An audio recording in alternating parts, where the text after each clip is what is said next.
Hi there. We would like to start the episode by thanking Murph Murphy, the network, Peter Bemis, Cody Scott, and Toby Peterson. All of these kind people have backed our Patreon at patreon.com/Duckfeed.tv. If you're interested in doing so, we have a new resource for you. Go to 5buckducks.com or 10buckducks.com to get a full breakdown of everything you get, down to the episode. Everything you get when you back at either of those levels. 5buckduck.com or 10buckduck.com. Thank you.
My name is Gary Butterfield. My name is Cole Ross. And you're listening to Watch Out for Fireballs. It is a Games Club podcast. And this week we are talking about The Cat Lady, which is a horror adventure game developed by Harvester Games and published by Screen 7 for the PC in 2012.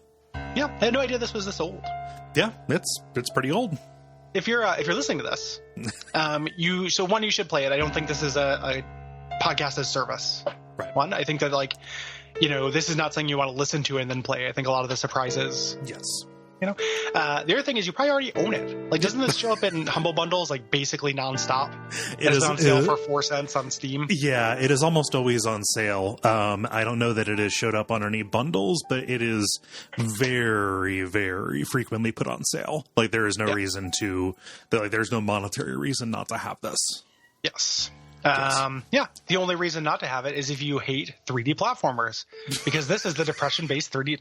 I'm just joking. I'm sick. Yeah, and you're sick. So get ready for weird energy, people. I was really worried that you were that you had played a different game. Yeah. What were you talking about, Cole? This is just fucking Ukulele 2. Oh, yeah. That's what I played. Yeah, that's not a game about depression. That's a game that causes depression. Hey-o. The people say that, like, put away your ads. Someone's going to be like, no, that's the good one. People hated the first one. I don't care. Nope. I don't care. Yeah, but I didn't do it. I don't care. Yeah, this is a depression-based adventure game. Yes, yeah, gonna slap a content warning on this bad boy for suicide, self-harm, depression, trauma, terminal illness. Somebody just like murder, like gore. Yeah, murder, gore, things like that. Murder and gore, like it is to where just getting the first principles out of the way. Yeah, I like this game a whole lot. Mm-hmm. I think I'm a slightly cooler on it than you are. Yeah, not by very much. Mm-hmm. But I think that like one of the things that I think is really, really cool about this, and just I don't know if it's just the space I'm at in life that this appeals to me a lot. Mm-hmm. It fucking goes places. Yeah. Like it doesn't. I like a game that doesn't like this is very maximal. Yes, this is. I would describe it as pungent. Yes, yeah. Like it does. This is not a subtle game. No. So like this is an indie game, but one of the reasons why I was when you said it came out in 2012, kind of makes sense because I feel like this kind of maximal presentation of darkness is pretty out of style right now. Yeah. Yeah, usually it is laundered through some amount of twee. Like you get a game about anxiety and depression, and it's Celeste. Yes, which resonates for a lot of people. And I caught some of that, but like it's definitely not going straight for it like this. It's not cutting to the quick like this does. Yes. Yeah. Celeste is about the things and is cute and subtle and really, really well done in that respect. Yes. It's also like has these cute little characters that speak in Simlish and talk about taking selfies. Right. Like it's very adorable. Yes. There's nothing cute about this. It's very hostile on basically every front. Yeah. It's incredibly grungy, like even just visually. Yes. And the audio wise, I mean, like, everything about it is pretty off-putting. Yeah. Which is interesting. It makes it share like a little bit of DNA with Pathologic, even though I think this is less cohesive. Like, I think that game is a better game. This is also a really good game. Yes. Yeah. This also asks a lot less of you than Pathologic does. Yes. Yeah. You know, there's a soft putt. Yeah. You know, like this is a 6 hours that goes down pretty smooth.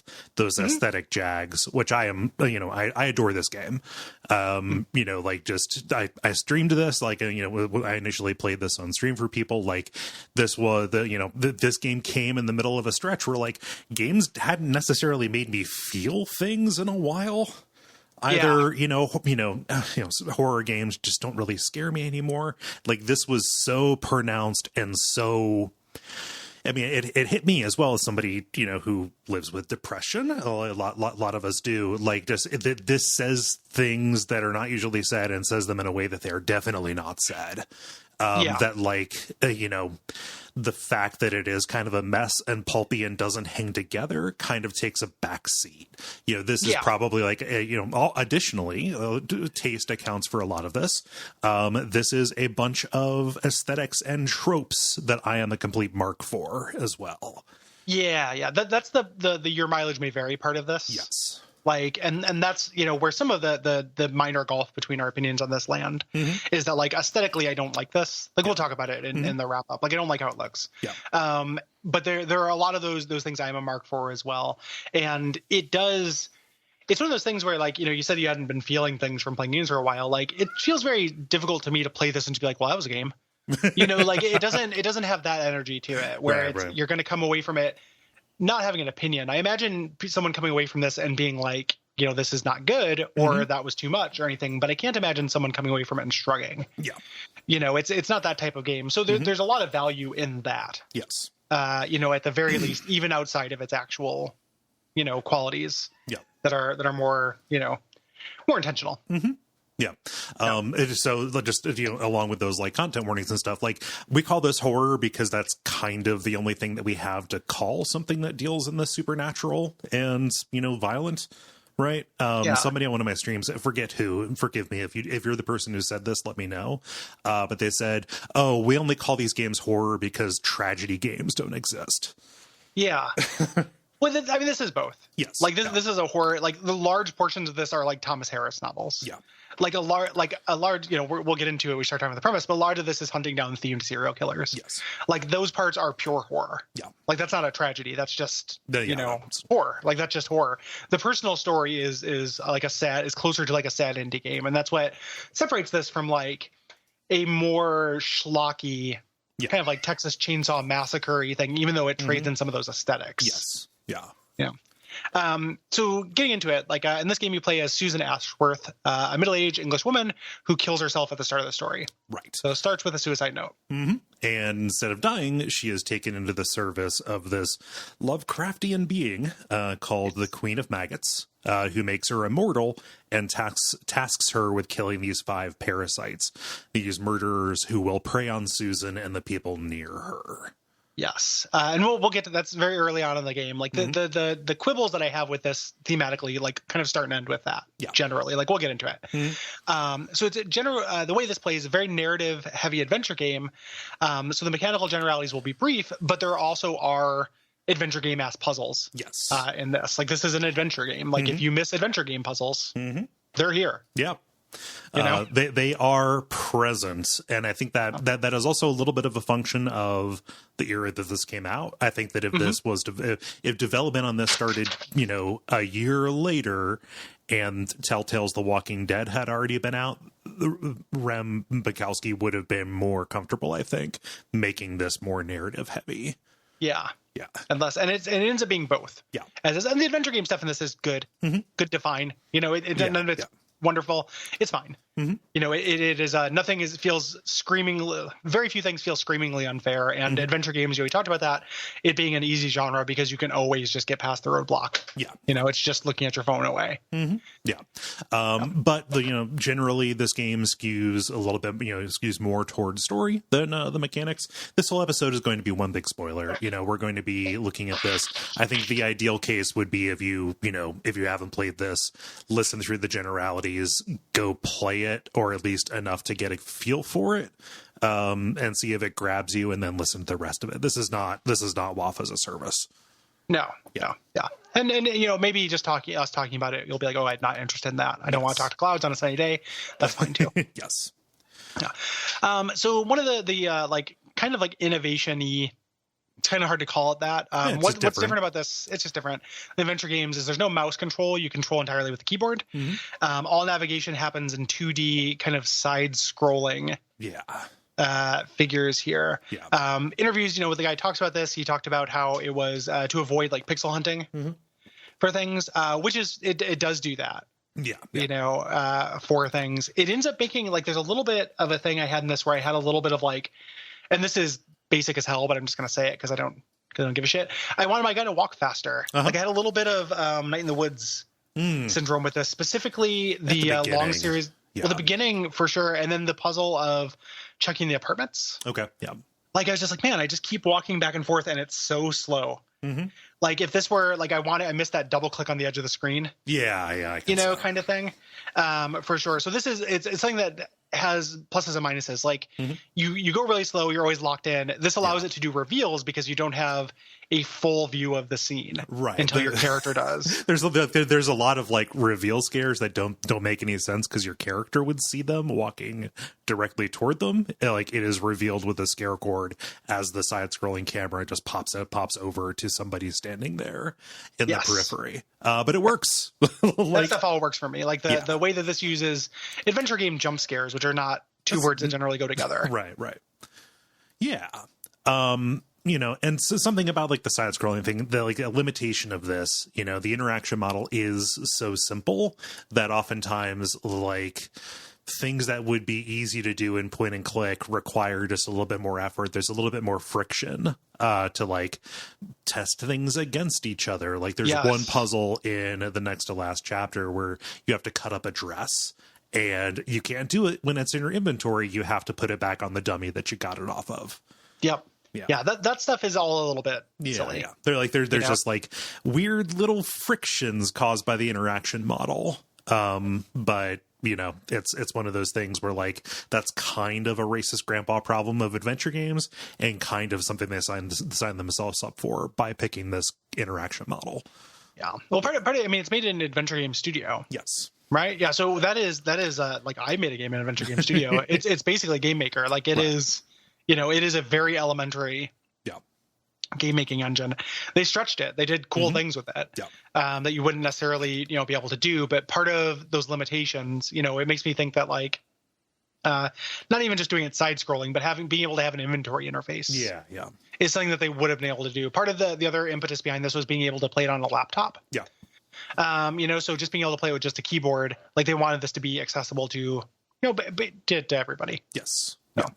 You do have an inventory, and you are going to be solving adventure game puzzles oftentimes by rubbing inventory items together and on things in the world. Generally, most of them make sense. Like it's hard to point out like the cat hair mustache in this. Yeah, there's a couple cat hair mustaches, but nothing too bad. Right.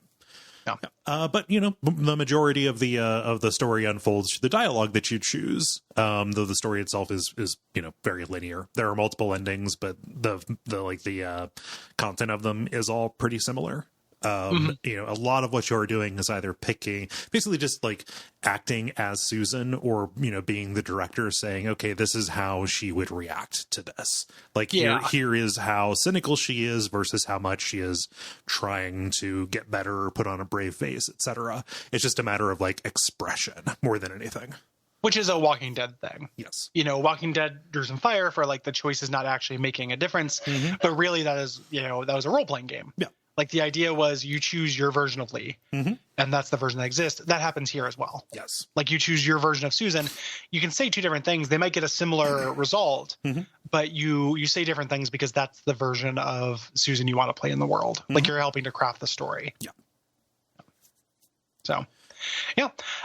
So the writing itself, kind of the way that the story is expressed in this is it's kind of all things. Like there are parts of it that are really kind of understated character work. There are parts of it that are like 7. Yeah.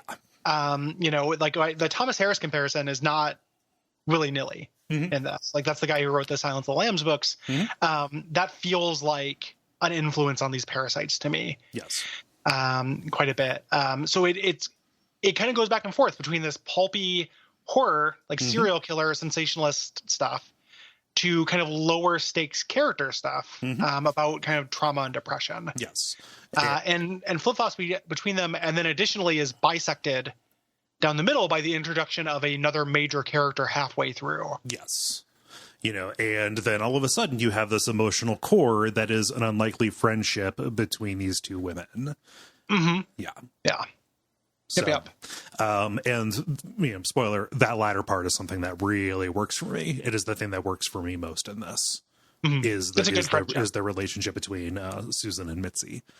Yeah. Yes. Yep. And something like it's one of those things where like good friendships are not, like I was talking about this on Twitter at some point, but like well-written friendships in games are not so common that they just need to be tossed out. Right. Like this is a really, really well-written friendship. Yeah. In this game, and it doesn't happen very often. It's a hobby horse that I ride a lot, but just non-romantic relationships. Like, hey, we are buddies, we are friends, or filial relationships. Hey, we are brother and sister. Mother and father, things like that. Those things are so fucking rare, and especially when they are done well. And somebody might say, "Well, this story's about the power of friendship." I'm making up a dipshit straw man there, but like it is thrown out there as a trope, but it is never delivered on. Like, like it's not. Yeah, the stories about the power of friendship very, very rarely sketch a good friendship. Very rarely depict that the friendship is worth anything. And we talk about that all the time on this show, like believability of relationships. Like, does it? These characters fall on plot love. Like, what does Cecil love about Rosa? I don't fucking know. She's there. Like she doesn't have any personality traits. Like how do you love somebody who has no personality traits? She's loyal and good. Yeah, she's loyal but good. She's honorable but just. Like those things. That shit sucks. Yes. And then at the end, when you try to express that this is a friendship because of the music that plays, you're cheating. Yes. And this is actually textually a friendship. Yes. Like it is, you don't have to bring yourself to it. You don't have to do any rounding up or anything like that. You can actually read it on the page. Like you can read things into this and stuff. I don't know if there's a big shipping community for these two characters. I'd be surprised if there was. Yeah. So you can read into this obviously. And we talked about that. I understand that as people who are very starved for representation, I don't begrudge anybody that. No. As is just as text though, it is a wonderful, just like a really, really believable friendship. Like you get to see it grow. You get to see the kind of skepticism and everything. Like it's a really well-written friendship. Yeah. You get to see them feel each other out. You get to see them rely on each other. And it's done over a relatively short period of time. Yeah. It's just the dialogue is well done. It's not embarrassing. Yeah. Like we're not just told something. Right. Like we're shown the relationship in a way that feels pretty real. Yeah. And that is not something, it's something I'm generally here for. And I think that, games are worse at this. Like games get more credit than they deserve for this. Any game with like a cipher. Yeah. Like even games I like why does in New Vegas, why does Veronica like me? Because you're there. Because I'm not a thing in that game. Like you can role play in that game more than some games. But it's not. It's just there's. That's not what that game is about. That's not what that story is about. Exactly. Believing that two characters like each other because they like each other. One of the things, this is a really dumb example, and it's a movie that I'm sure has aged like shit, right? Yep. But I've talked about this before. The movie, The 40-Year-Old Virgin. Yes. My ex-wife was way into the entire extended Judd Apatow-verse. So I watched all those movies, all the Paul Feig, Judd Apatow movies in the turn of the tens. And that was one of the first movies I saw where characters in it made jokes to each other instead of the audience. Yes. And it's again, thousands of things that don't age well. There's a billion better examples of that now. At the time, it was really noteworthy, though, that these characters are here to amuse each other, not me. Yes. And that's something I'm always there for. And that's what this friendship feels like. It's like these characters are there to support each other, not me. Right. I'm witnessing it, but I'm not really here as a character, and that's great. Yeah, I am observing it. They are not like cheated out and performing to me. You know, like it as a theater production or whatever. They're like listening to each other. You know, I've used this example thousands of times, but like the reason Bob's Burgers is excellent as far as any kind of sitcom goes is because the characters listen to each other. That happens here. And it's rarer than one might think. Yes. You know, so just keep an eye on it. Think about the friendships you love in video games. Do those characters have a reason to like each other? Do they listen to each other? Right. You know, a lot of times the answer will be no. Right. You know, Frog and Chrono have nothing in common. I'm sorry to dash that hope, but they don't have personality enough to have things. What restaurant could they go to together? Yeah, I mean, they're not friends. Right. It has music and the cadence of friendship that that you feel as a 13-year-old, but it's not good writing. Right. This is much stronger than that. Yeah. I think. So the kind of area where, so I think that's like an unqualified slam dunk. The area where some dissension's going to start are things that are less good. We start getting into the aesthetic, not less good, but more controversial. That don't work for you as much as it works for me. Yeah, is what I mean. Yeah. Is the production values for this? Yes, I contend that the production value on this is pretty high for an indie game with a small team. There's an awful lot of detail that is put into this, and the visual aesthetic is incredibly distinct. It is strongly stated, and I think that most comes through in the way that the characters are rendered. They're all done as these kind of monochrome, hand-drawn sprites that are also fairly photorealistic. Like, these are not like deformed to be cartoon characters. They're drawn like drawings of people. They look to me a little bit like more detailed drawings of the characters in Papers, Please. Yeah. Like the faces are, there's not a lot of line work. Like, they're realistic, but there's not a lot of detail. And they do appear super deformedly lanky. Everyone's arms are too long. Oh. In this, like, in a weird way that doesn't look like a person to me. Yeah. That wasn't how it rang for me. Yeah, maybe just arm length is different here on the West Coast. we keep our arms nice and short. You lop them off. We all have forearm removal. Yeah. Luckily, I wasn't born here, so I have the longest arm in the West. my neighbor's long arms. Have you heard of the fastest arm in the West? The part that I think is more subjective-y, more clashy that you might see is that the backgrounds are sometimes photos, and if not photos, are very clearly using photo references. Yeah. Like, there's some kind of tracing, kind of rotoscopy kind of stuff. Sometimes just like a straight JPEG that'll be there of wildly different resolutions. Yeah. Depending on where you're at. Like, the ending has this like screen, Windows desktop sky that I had a shockingly low resolution. Yeah. Like, I was just like, and Adventure Game Studio made to be played in 640. So it's not like, I was playing this on my monitor, so that's part of why it looks like that. Yeah. On a full screen monitor. But to me, the two things are really weird. Yeah. Like the character models, which kind of move a little bit like paper dolls on top of these JPEGs or rotoscoped kind of images of JPEGs, like very heavily photo referenced backgrounds. Yeah. Ended up feeling kind of uncanny, like an uncanny puppet show to me. That so worked for me. Like, the mixed media kind of collage appearance of this just amped up the surreality of what was going on, even in non-surreal scenes. Yeah, I don't know. Yeah, it does not work for me. I would have preferred this to have a unified aesthetic. Yeah, because like the having like a point of comparison is like Nightmare Sands or whatever from Undertale, where that starts bringing in Photoshop elements. Oh right, yeah, whatever it's called, and like that was just to a point. Like, this to me. Like, I would have much preferred it to be deployed strategically rather than just being a blanket over the entire game. Like, because it would have added some contrast. Like, it would have been like, oh, things are weird now. Yeah. As opposed to just things are weird all the time, even when they're not weird. Like, to me, that had a dulling effect. Yeah. Happy to disagree, but yeah, and it heightened it for me. Just it definitely, like, uncanny is a feeling that I'm looking for a lot of the time in horror, in visual horror media. Yeah. So we can agree to disagree on it. And fortunately, we're not going to be talking an awful lot about, the general appearance of things. Like the things that are depicted are often very cool. Mm-hmm. Yeah. So yeah, take a look at it. Mm-hmm. Like at the very least, doesn't look like anything, you've ever seen. Right. Before. Like it's a very unique looking game. Voice acting generally is really good. The entire game is voice acted. Mm-hmm. The voice acting is really good. Some of the like audio quality, like the samples, there's some characters that feel like they were sampled over a phone. Yes. Again, that's a budget thing, and it doesn't bother me. No, the quality itself can be bad if the performance is good. I don't care. The performance is what matters. I'll step on this grenade here. Huge misstep in the audio is licensed music.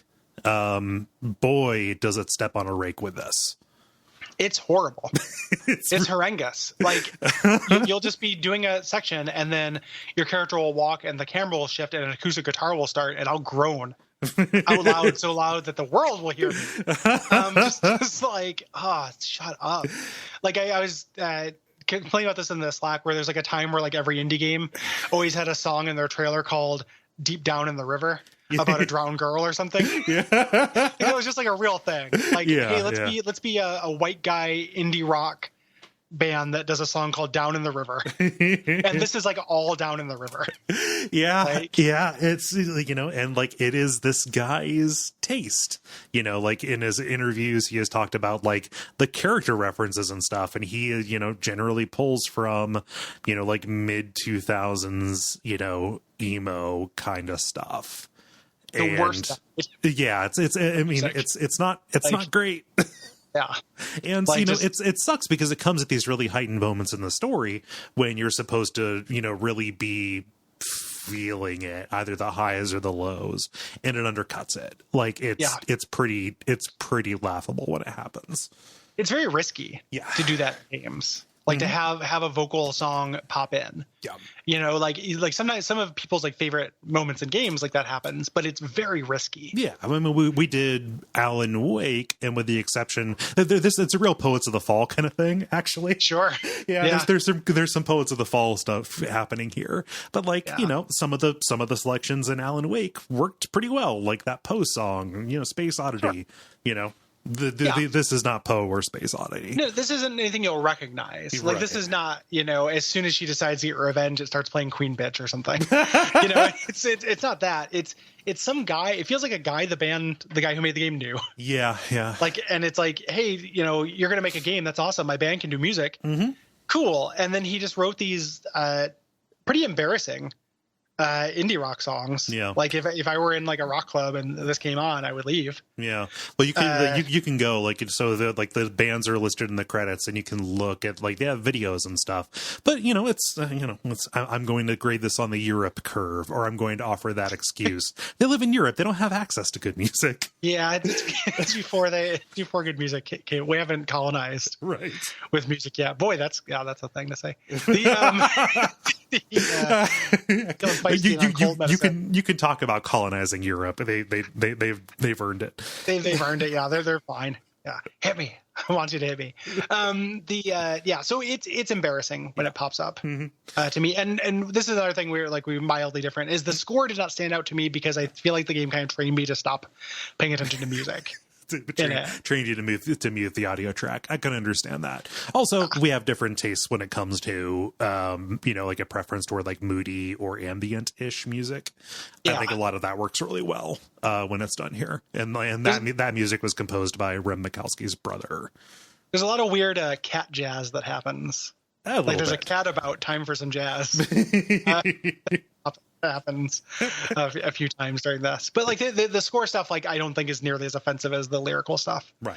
The lyrical stuff is very embarrassing. Yeah. I think. And just like in a game that is about mood and tone and generally nails it a lot of the time, thanks to the writing, to have it come in and undercut itself with this extremely distinct choice that is a major turnoff. It's a real unforced error.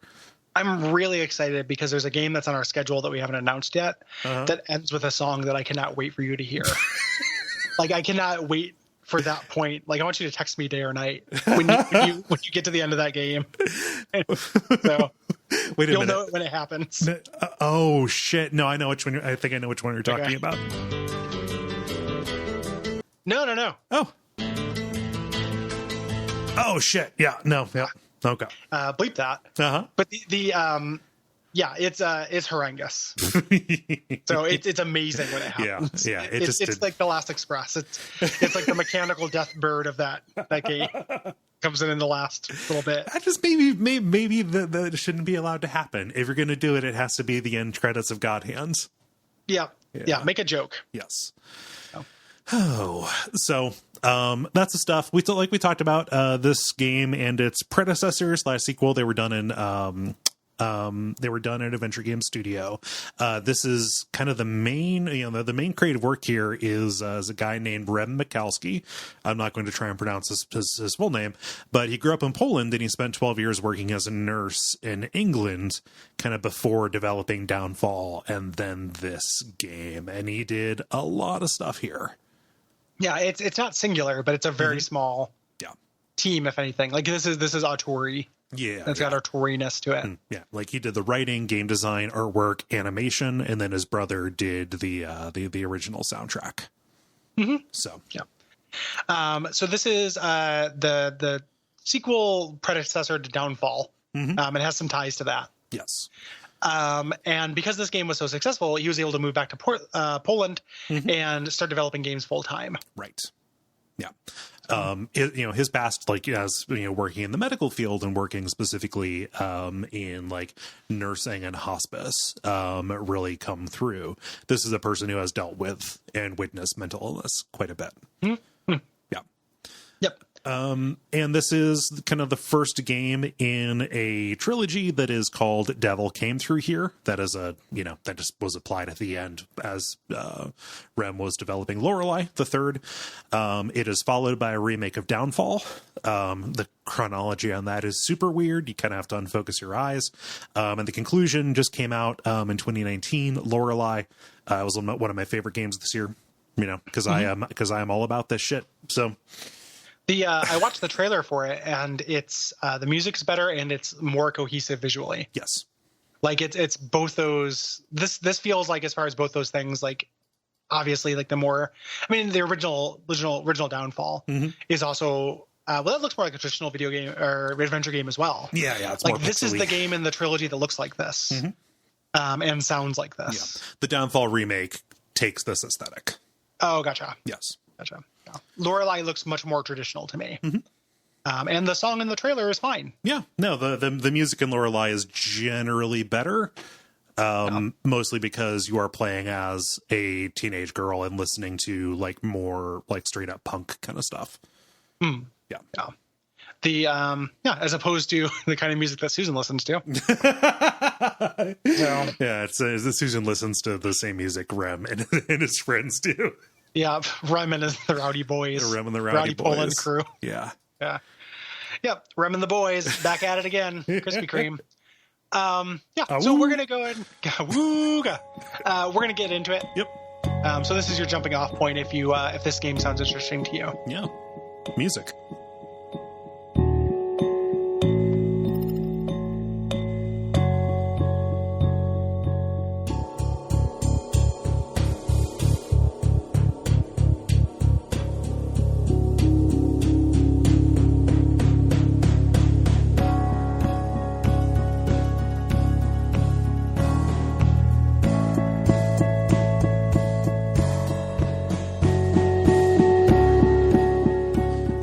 So things open up here. We've got a really dismal opening. We've got Susan Ashworth describing in VO basically her wind-blown life that she lives.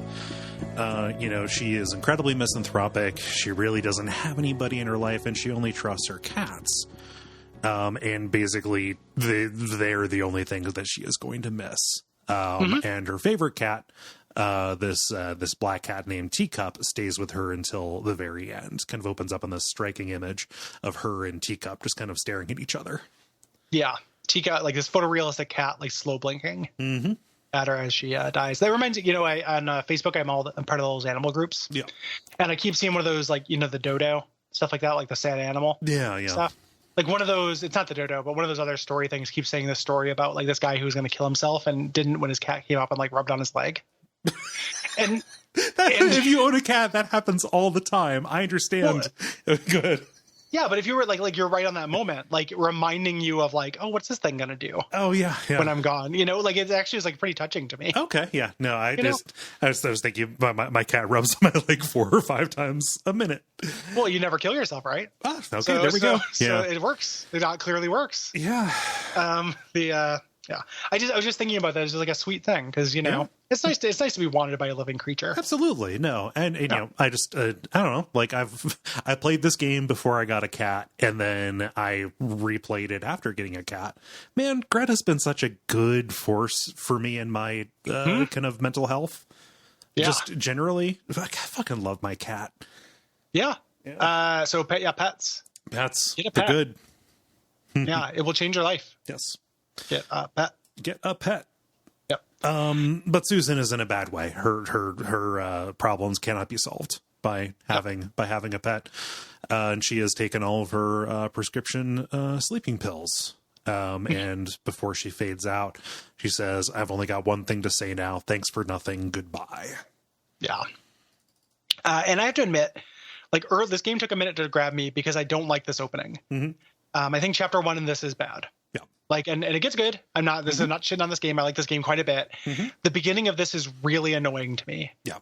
I was like, is the whole game going to be this? Because if so, like, I'm out. Yep. I mean, I wasn't going to really be out, but I was like closer to out. Because you start off this first chapter. So chapter 1, House in the Woods, which is laying the groundwork, kind of begins with like you just being somewhere and like choosing a direction to go, like doing kind of the worst like adventure game, just rubbing up against seams to progress the game. You're like doing this weird like expanding shuttle run. Like you're going until you hit a wall, seeing, okay, I need a thing, and then walking as far as you can in an opposite direction to get the thing that you need. It's a lot of kind of like hoving back and forth, admittedly through some kind of cool surreal imagery, but the things that you're doing, it ends up being really frustrating because like you can miss stuff and it feels very poorly guided and signaled. Well, and I think that this game, maybe it's the 2012 lineage, is slightly more in love with you going left through a screen, seeing something, and when you go right, being in a different area. Yeah. Like it's maybe like pretty in love with that. It does that a couple times in the game, and every time I felt like the game was a little bit more impressed with it than I was. Yeah. And I don't think that's because it's an uncool idea. I think it's because it's just been done way better and so often. Yeah, especially since then. Yeah. Yeah. So early on, like you're in this weird field, in a cool field, and I think that feels pretty cool, Gary. It's fine. It's a fine field. I don't like this deer. You pass by this locked shed. You can't get into it. You go to the right. There's a tunnel full of cars, but there's an ambulance that blocks your path. Right. So the back of the ambulance won't open, so there's nothing to do but go back the other way. Yeah, then you just walk the other way, and then boom, walking the other way causes it to open, and your body rolls out on a gurney. And it's got a key that you need in its mouth. It's just literally the game making things happen as you backtrack, which I don't care for at all. But it stops doing it. Yes. Like it's really weird. Like it has this feeling of like, like a lot of times it feels like when we talked about in games where you can tell the first level that a game maker made because it's the one with like the most attention and care put into it. Yeah. This feels like it was made linearly. Like he just got better at using the system. Yeah. Yeah. Almost. I don't know if that's true, but the game just like greatly improves in my opinion. Yeah. Well, past this early stuff. Additionally, like each chapter gets like a distinct theme about it too. Yeah. And this one, it's like, oh, I'm wandering around in the afterlife. Yeah. Yeah. And there's no direction. So the key lets you into the shack, of course. Like there's one key and there's one door. Reach inside and there's a machine. When you're in, you can hear this heartbeat. And there's a switch to turn on the machine, but it's blocked by some planks and you can't pry them off with your bare hands. So you just go explore because that's all you can do. Yeah. The outside environment has changed and you follow this photorealistic deer into some woods, ultimately ending up at a metal wall. Your body is hanging there, but you have nothing to cut it down with. So now you have to go back because there's nothing there. And now you're deeper in the woods. Like it doesn't go the same way. And there are crows. You reach a gate that has these animal heads mounted on it, where there's a pig's crown on the pig's head on the top of it, rather. And you're like, hey, at least that's not my head on display because you've seen your corpse a bunch of times. Right. It's going to happen, Yeah, so you end up following, the crow that's kind of hounding you to the puzzle. of this is following the crow back and forth. Yes, you follow a crow back and forth until eventually it leads you to the deer's body, kind of gutted and stretched out on some bars. And this is the first real gore that we've seen. But there's a knife sunk in its chest, which, Yahtzee, we need that. And you open up a little shortcut so you can, cut down your hung body. Yep. Which has a key, of course, which gets you past the pig gate. Yeah. Now, again, notice we're not like putting anything together with this. It's literally just getting through the gates that the game sets up. Yeah. You have one door and one key at a time. Yeah. And again, this was what made me worried. I was like, if this whole game is like this, like, I know this game highly recommended from you and I trust you, but I was like, maybe this is just a thing where like the imagery of these forests and stuff is just doing it for you. Yeah. And I was worried the game was going to be like this. No. It's not. Like, this is the outlier. So you get to the cabin and there's an old woman here, and this is where the game kind of gets interesting. Yes. I love the Queen of Maggots. Her voice performance is very good. Like that accent, I can't tell if it's like French or German. A little bit of both. Yeah, it's just like a little bit of both. And there's like just enough of like a vocal treatment on her to where it sounds like there's a deeper voice behind her. Sometimes it's very obvious. Yes. Like it kind of goes back and forth. Like it starts subtle and then gets less subtle as it goes on. Yes. And of course, so we know we killed ourselves. We know we're in the afterlife, and our character knows that as well. You know, we ask if it's the devil. She says she has had so many names, it's hard to pick one. Like obvious, this feels very devil-like figures. Yeah. You ask her that, like, oh, she balks, and she basically says, I come when there's nothing to take and never give anything back. So, basically she's lying to you. She's saying like, oh, there is no Faustian bargain. What do you have and what do I have to give? I mean, then she sets you up with one. Yeah. So she's been around a while. She knows you. She's been with you through all this stuff. She knows everything about you. You ask what will happen next. And she says that her house is full of hallways. Something that will make you want to return to whence you came. So you basically go back to life. You go inside. And she says, like, she will give you back your happiness in exchange for a simple task. Yes. At this point. And you can press her with a few different things. And when you say like, hey, I need to know your name before I agree to anything, it says, okay, well, you call me the Queen of Maggots. That's what most people call me. And that's what I find to be most accurate, and I like maggots because they feed on what's dead and gone. Yeah. Yep. So you go deeper in the cabin, you follow her. She says you need to go back to life and face 5 people. The reason why she chose you for this is because you want to vanish just like she once did. And the 5 people you need to face are called Parasites. This is kind of our Dark Souls intro. We don't get like information on them, but we've been given a kill bill list. Yes. At this point, their destinies are all bound together. They will want to get closer to you, and they'll want to hurt you. You're tasked with killing them, and you can push back like, "Hey, I don't want to just kill people." And she's like, "No, you'll want to. They will want to kill you." Yeah. There's no shade to this. Like these are just unambiguously evil people. Right. Generally, even though you don't have to actually kill them all. So. Yeah. And really the only option that's left at all this is say like, hey, I can't do this. I'm too weak.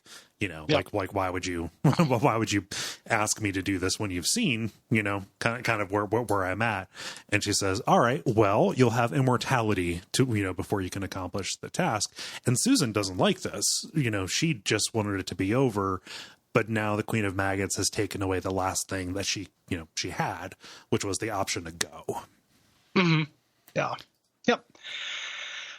So she takes you deeper into their house, which is like a cool field. And your body is crucified here in the field, your body, which you can grab a crowbar from it. And she basically says you don't have a choice. Right. You can say, yes, I do have a choice. I just said yes because I was annoyed by the first part and just wanted to get on with the game. Right. At this point, like later on, there is consequence to being defiant to her in terms of the endings, which we'll talk about, which is something I think is missed opportunity in this game. Yeah. Again, game I really like. I think that the ending stuff is dumb. Right. Yeah. There's only one ending and path to that ending that makes any real sense to me. Yeah. I chose to remain defiant. She can't tell me what to do. But I don't really have a choice if she makes me immortal or not. So here we go. You end up in the cabin and she says, hey, in order to go, you're going to have to blow out a candle. Does the whole soul for a soul thing. And some of your blood. Yes. You need to spill a little blood and blow out a candle. Right. The cabin won't open until you blow one of the candles out. There are multiple candles in the foreground. And you have to, in order to proceed, in order to not be trapped in this cabin, you have to blow out a candle, and the, scene cuts away and we see a man hanging himself. Yes. So there's a little bit of like, oh, like these are people's lives. Yes. Obviously, which again, doesn't go anywhere really with this. Is that something that's her ability to have these candles and stuff? Is this anything that's expanded in like the extended Cat Lady verse? Yes. In the other games? Okay. Because as it fits into this game, it is essentially like a non sequitur.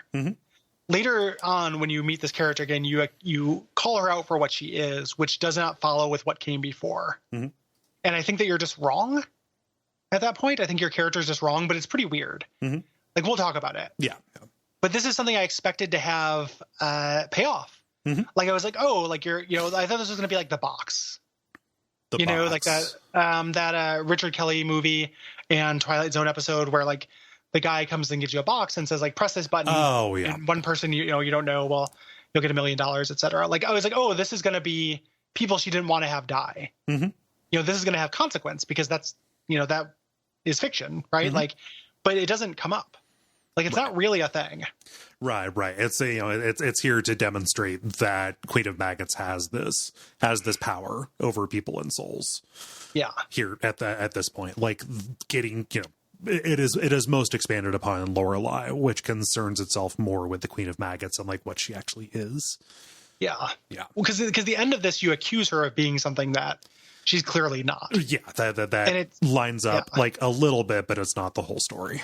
Yeah. It's weird. Like when reading interviews with this guy, he talks about how he doesn't, he resists like something that has an interpretation. Like he kind of writes in a way like where he just like finds, like lets stuff find itself. And this to me had a really big feeling like the thing that you accuse the Queen of Maggots of being later, which is basically a symbol, as opposed to an actual eldritch being, I think maybe the writer's mind changed as he went on. Yeah.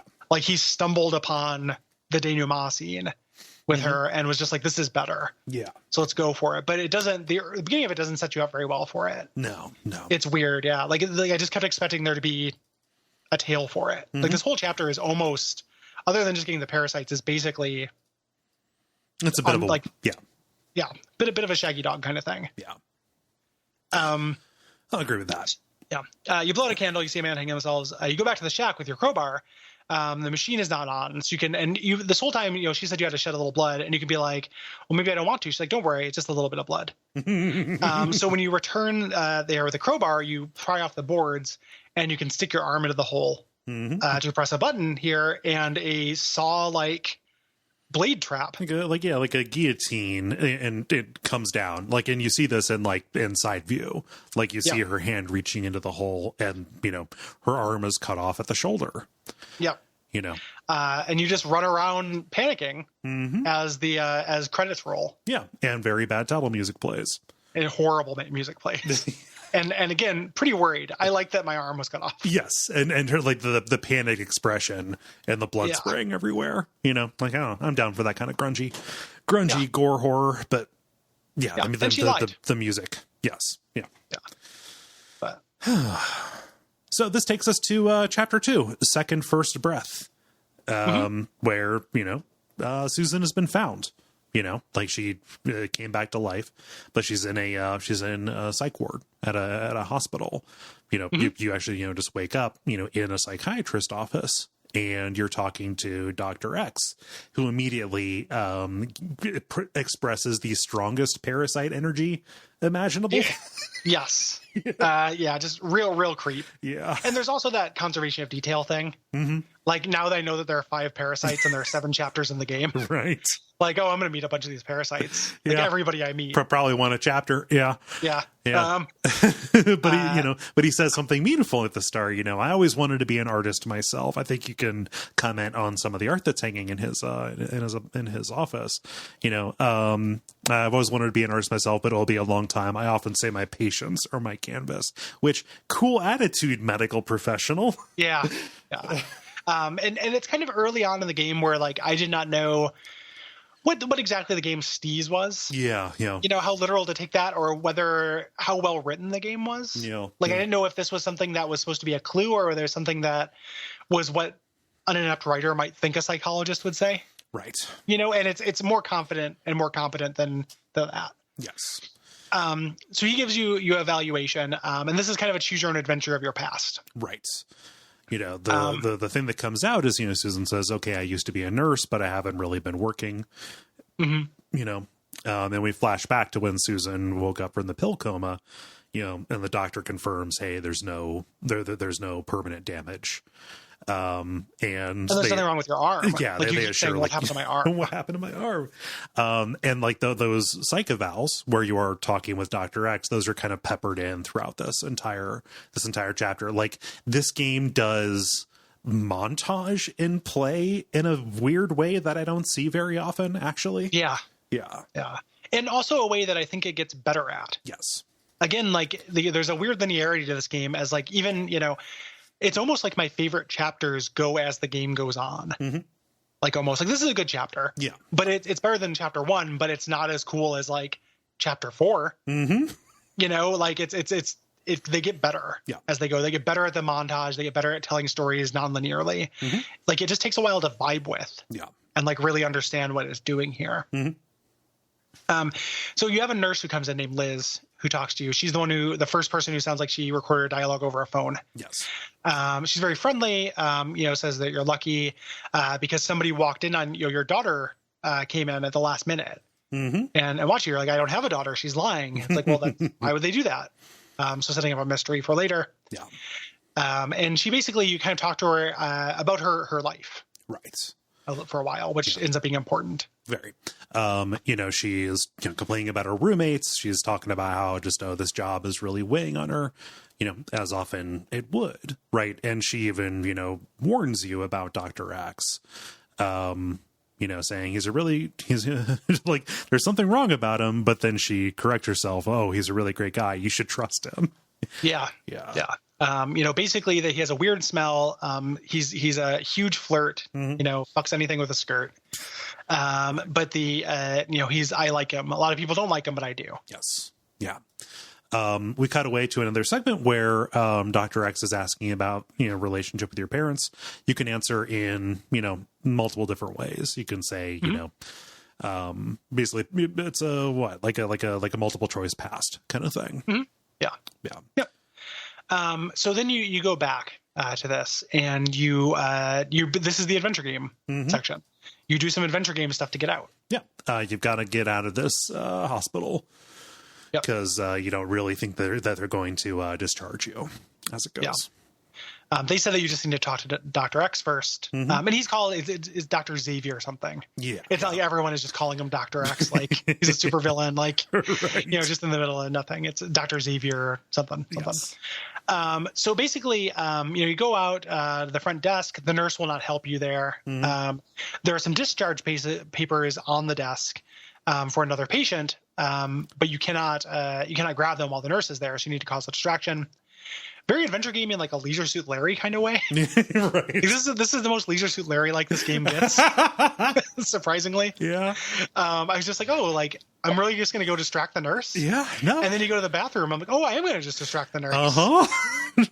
Well, I also like that Susan's plan. It is exactly as thought through and successful as it would be in real life. Yeah.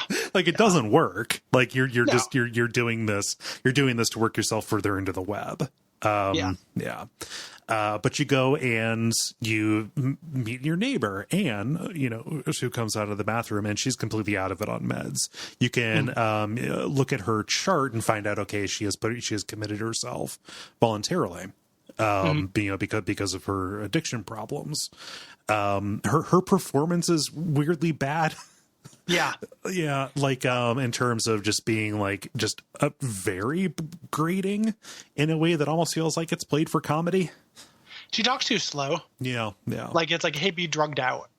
Yes. It's also frustrating because she won't trust you, so the what you're trying to do is get the discharge papers and get her ID tag.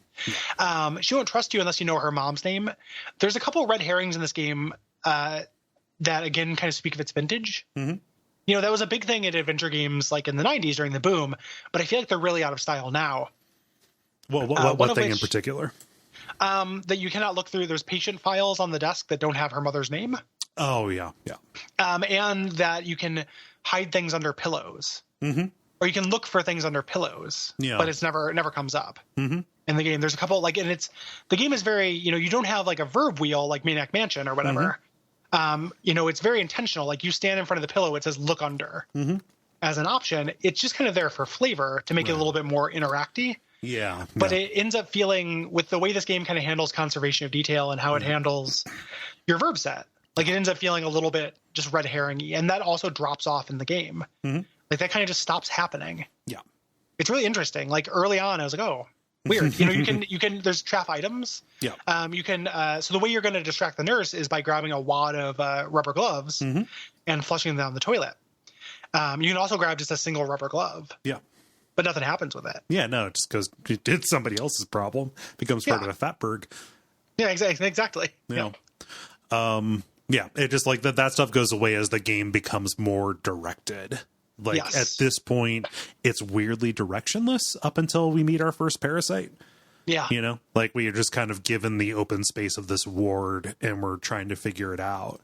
And part of that involves drugging yourself and going into a nightmare universe in order to see truths that are otherwise concealed from you. Yeah. Yeah. Which is also something that doesn't happen very often in the game. Right. Like, I was expecting that to be a major part of the game. Like, oh, I'm going back and forth between a real world and nightmare world. Mm-hmm. No, not really.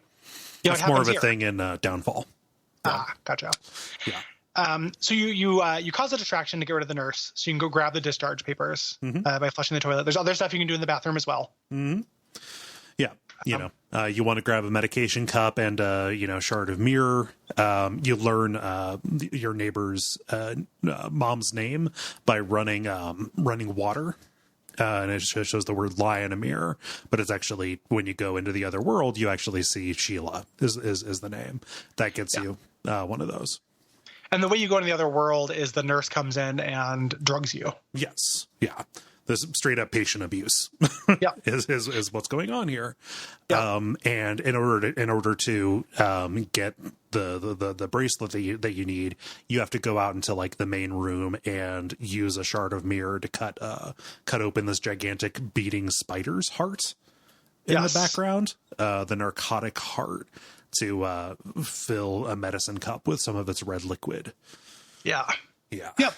And it's so, you know, I swear I'm not going to harp on this because the game changes. Mm-hmm. This is still kind of when I was like a little, because I thought this was what the game was going to be like. Mm-hmm. And I'm like, so the way I found the mother's name was not through looking at the medical files on the desk, but was through getting drugged and finding them in a dream realm. Yeah. Like, that kind of sucks. Like, I was not into that. Yeah. And if the whole game had been like that, like, where it's like the dream logic horror adventure game, right? But it stops. Mm-hmm. Even in this chapter, it stops. Yes. Like, as soon as you have that stuff, you get her ID badge. You can walk out, which is great. But then Dr. X happens to walk up to you. Mm-hmm. You know, at this point. Scarecord. He's like, listen, you know, we're so sorry. We've been giving you the wrong medications. Right. We have to do your psych eval first thing in the morning, but you can go home right after that. We're so sorry. You're fine. And we get to another psych evaluation session. And he starts talking, you know, earlier when Liz was talking about him, she says, like, he has a way of getting you to open up about stuff that you wouldn't ordinarily open up about. Right. You know, he talks about, you know, depression, suicidal thoughts, and then starts talking about your ex-husband. Yeah. And when your ex-husband comes up, this is the only time where all of the options are evasive. You can't actually say how Susan feels about that. She always wants to avoid the question. Yep. It will become a thing later. Yes. So that's that's the way things go here. And he says, like, hey, what happened last night after you were caught? Because you caused an awful lot of a disturbance. You know, I need to know this before I can give you kind of a clean bill of health. And we flash back, you know, back to the previous night where Liz, the friendly nurse, she comes and wakes you up and says, hey, you need to follow me. We're not safe. You aren't safe here. I'm not safe here. And we have to follow her up to a roof where the camera kind of reveals, pans over, and she's standing on the ledge and she's got blood on her clothes. Yeah. Saying like, and weird. It's the same thing from Life is Strange. Yeah. I didn't actually notice that connection, but it is. Yeah. It's the exact same puzzle. Yeah. Like, how much did you listen when this person was talking about their life? Yeah. She's saying, nobody cares about me. You can say, I care. And she's like, no, you're not. No, you don't. You didn't even listen to me. And then she kind of quizzes you. Yeah. And regardless of whether you get this correct or not, she jumps. Right. At this point. But this is part of getting the golden ending, is doing this right. Right. And it's weird that getting the golden ending requires you to answer all those questions, right? Like, I get what that is, like you are proving the Queen of Maggots' cynical worldview wrong, pretty much. You're not under the sway. But it also, like, when you answer it all right, you get the key that helps you get out without killing this parasite, which is weird. The golden ending is ill-advised. Yeah. You also can kill the parasite and still get the golden ending. Oh, yeah. I think that it's not killing the parasite. It's just optional. Okay. Yeah, but you get the key that lets you run. Yeah. Yeah. But why would you not kill this guy? Yeah. Because we're going to find out stuff about him and he's got to go. Yeah, he's got to go. Like, it's a really weird thing not to kill this guy. Yeah. If they were tied that into the good ending, I'd be like, what are you trying to say? What are you saying? Yeah. Like, what are you playing? Who are you obeying day out and day in? Huh. Baby. It's driving me crazy. So you're talking to him, you say this, and Dr. X is like, nobody believes you about this because I saw Liz this morning. Right. She's like, fine. she's fine. Yeah. And you're like, no, I saw her jump. And he's like, well, let's go talk to her. You go to the door and the door is locked. Yeah. And he goes up and he's like, for what it's worth, I would have let you go if it wasn't for Liz. Yes. And then stabs you a bunch of times. If you didn't mention this person that I very obviously killed, but I've got to ventilate your chest cavity here. Just let me stab you open like I'm a microwave dinner. Yeah. Some light stab play. Yes. And you wake up in another dream space with another like dream god. Yeah. Thing, the crow. Right. There. Yeah. The crows are expanded upon. Good. So that doesn't excuse why it's like kind of weird and out of nowhere here. But we're in a theater. And you kind of pull open this cord and a photorealistic eyeball appears twitching on a mirror in the background, and here's the crow saying like, hey, I want to help you escape. There are two doors over here. One of them is the way out. You need to ask my dolls. You need to ask my dolls which one is right. And of course it is a Knights and Knaves thing with two incredibly hideous monstrosities that you have the to dolls talk look to and great. ask. I love it. It's so good. Yeah. They're really scary. Like, I think these look great. Yeah, they're in the way they're animated as well. Yeah. But I can't believe they did the, like, one of us tells the truth and one of us always lies, like, in the... As if that question wasn't answered in one of the most popular children's movies. Yeah, like, this is just such a stock, like... Yeah. Comes with every riddle book. Yep. This is also part of the golden ending. Is getting this right. You don't have to get it right to continue. But if you do, you go in a room with some flowers on it. And you say that you hate flowers, a little foreshadowing. And you leave, and then we never really see any of that mystic realm again. No. We're back in the Queen's cabin. To leave, we have to blow out another candle. Causes an old woman to flatline. Yep. So every time, obviously every time we die, to come back, somebody else has to die. Yes. And we wake up in a body bag. Yep. I love this because it does this weird little inversion to get out. You find a writhing body bag, you open it up, and you're inside. And then it cuts, and what you have seen is your body bag in the real world. There's like a little switcheroo that happens. Again, very surreal and very good. But you're in a body bag in this padded room, and there are the corpses of several women around. And that was when I got angry. Yeah, well, that is so one of the ways in which this game is not, like, I think, kind of fashionably tasteful about the psychological themes is the fact that it also functions as this, like, rip-roaring tale of revenge. Yes. Like, this is a game that is somewhat subtle about depression that it talks about. It's also a game in which you're introduced to a series of theme murderers and get to have creative adventure game revenge on them. Yes. It's both things. Yeah. Which, like, I like both things. I do too. Like, I like both things. I think that I don't like how they work together in this. I don't think they actually gel.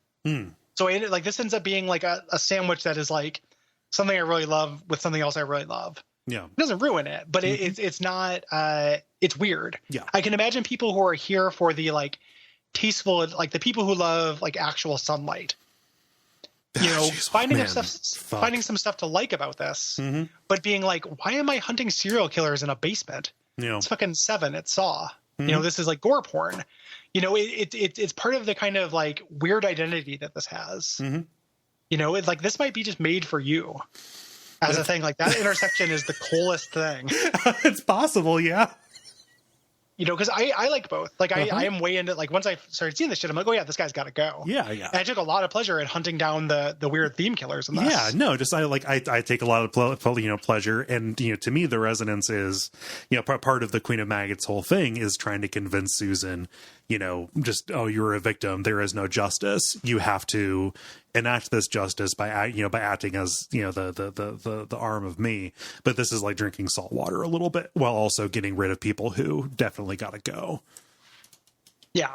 I think the idea, like, that's where some of the confusion comes in, because I think that if thematically the whole thing was about resisting the Queen of Maggots, right? Then this would be something where you would take revenge because you wanted it, not because it was an unquestionable totalitarian good. But I mean, it gets to be either way. Like Susan ends up, you know, like the Queen of Maggots is kind of right. Like, you know, you're going to want to kill them because they are here to victimize you. Like in my head, you know, in my version of Susan, she wasn't doing this. She wasn't doing this for the Queen of Maggots or for the cause or for the, you know, what she was being sent out for. It literally was like, okay, I am empowered. I have the ability to make this stop. Well, that's what I'm saying, though. Like, it's not trying to, it's kind of speaking out of both sides of its mouth. Like, yes, you know, making the Queen of Maggots correct in this, while the other things that are the pathway to the golden ending are defying her and showing that she's incorrect. Yeah. Is confused. Yeah.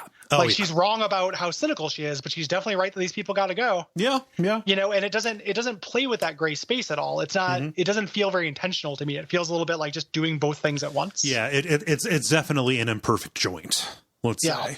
That's what I'm picking up on when I talk about that. Like the two halves of it not meeting. It's like on one half, the Queen of Maggots is the symbolism of depression and all the things weighing you down, and you have to resist that. You know, on the other hand, though, it's an eldritch god who knows that there are 5 serial killers that have to go. Yeah. And you're the crow, and you're going to go kill these 5 serial killers as the crow. You know, it's just weird. Yeah. Like, it's not bad or anything. And both of the things are done pretty well. Yeah. Like, this is great. This is, you know, when I talk about the game going for it. Yeah, yeah. This is the first time I was like, oh, shit, this game is going to go for it. Yeah, no, and I'm not going to argue that it's cohesive. Yeah. Like, it's not. It really isn't. It's because you leave this padded cell, and you know, there's a chair outside. You're looking for a weapon. Yes. You know, and like one of them that you find is a you know, sharp metal pole that is impaling Liz onto the wall. Like, and she's been dead for a while.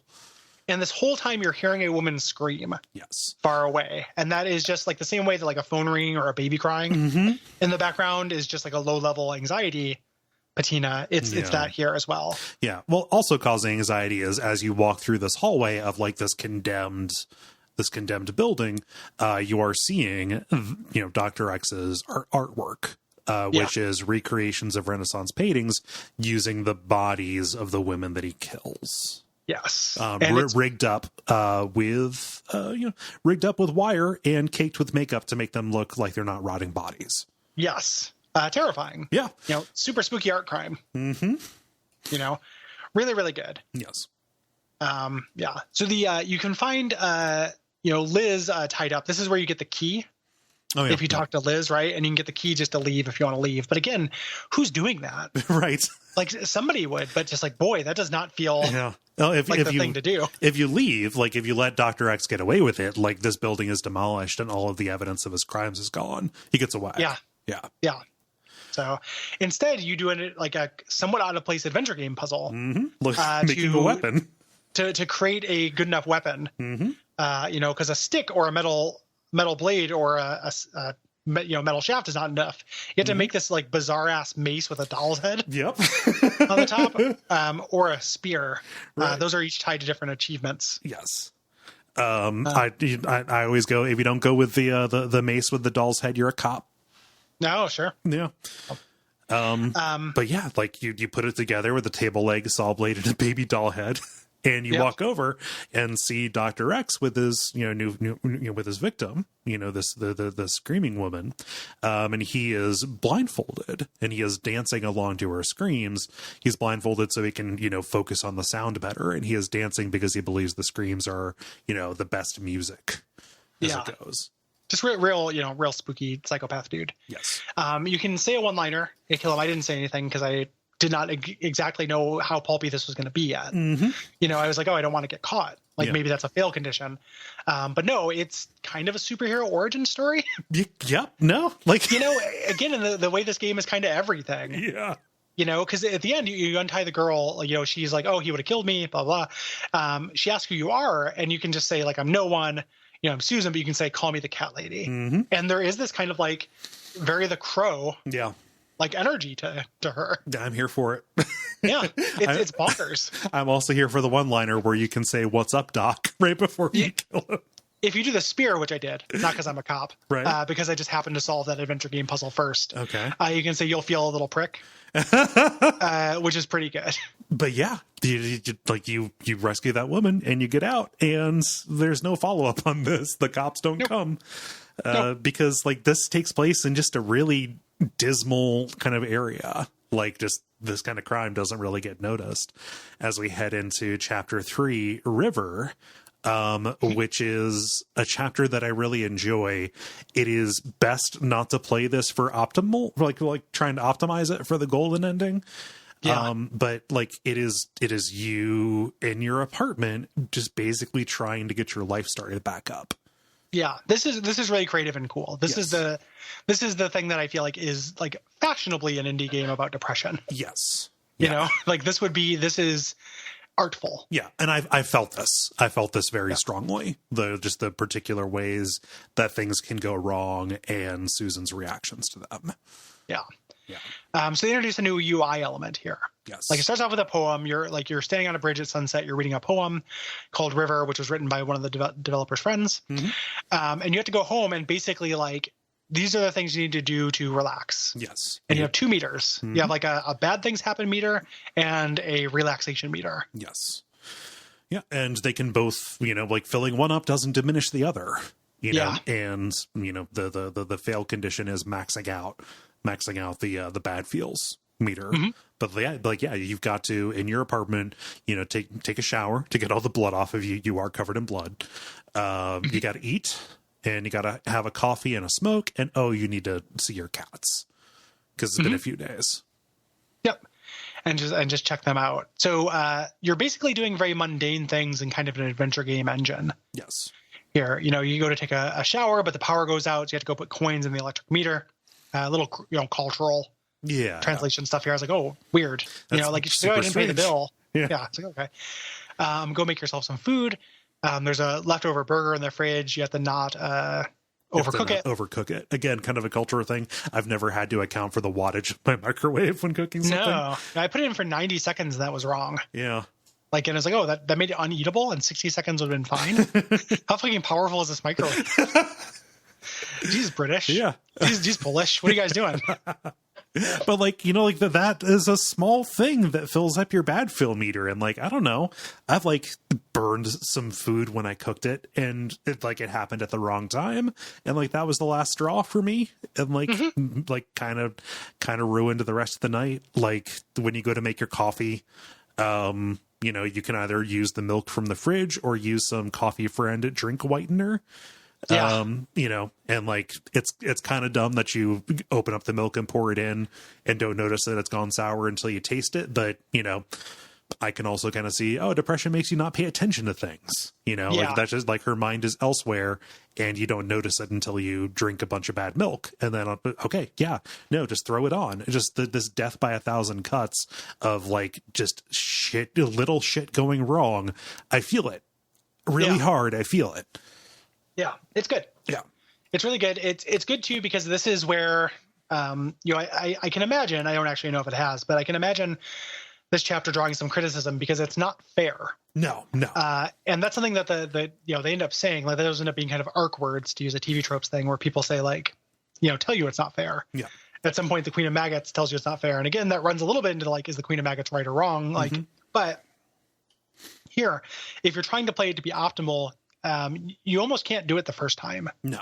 Because some of the things are things you can look at. Like, I deduced that the milk would be sour because I didn't know how long I'd be gone. Right. And I just happened to see the creamer first. I was like, that'll be safe. Yeah. But I fucked up the microwave thing. There's also, if you go into the spare bedroom, you see a teddy bear and just see this huge sanity dip. Yes.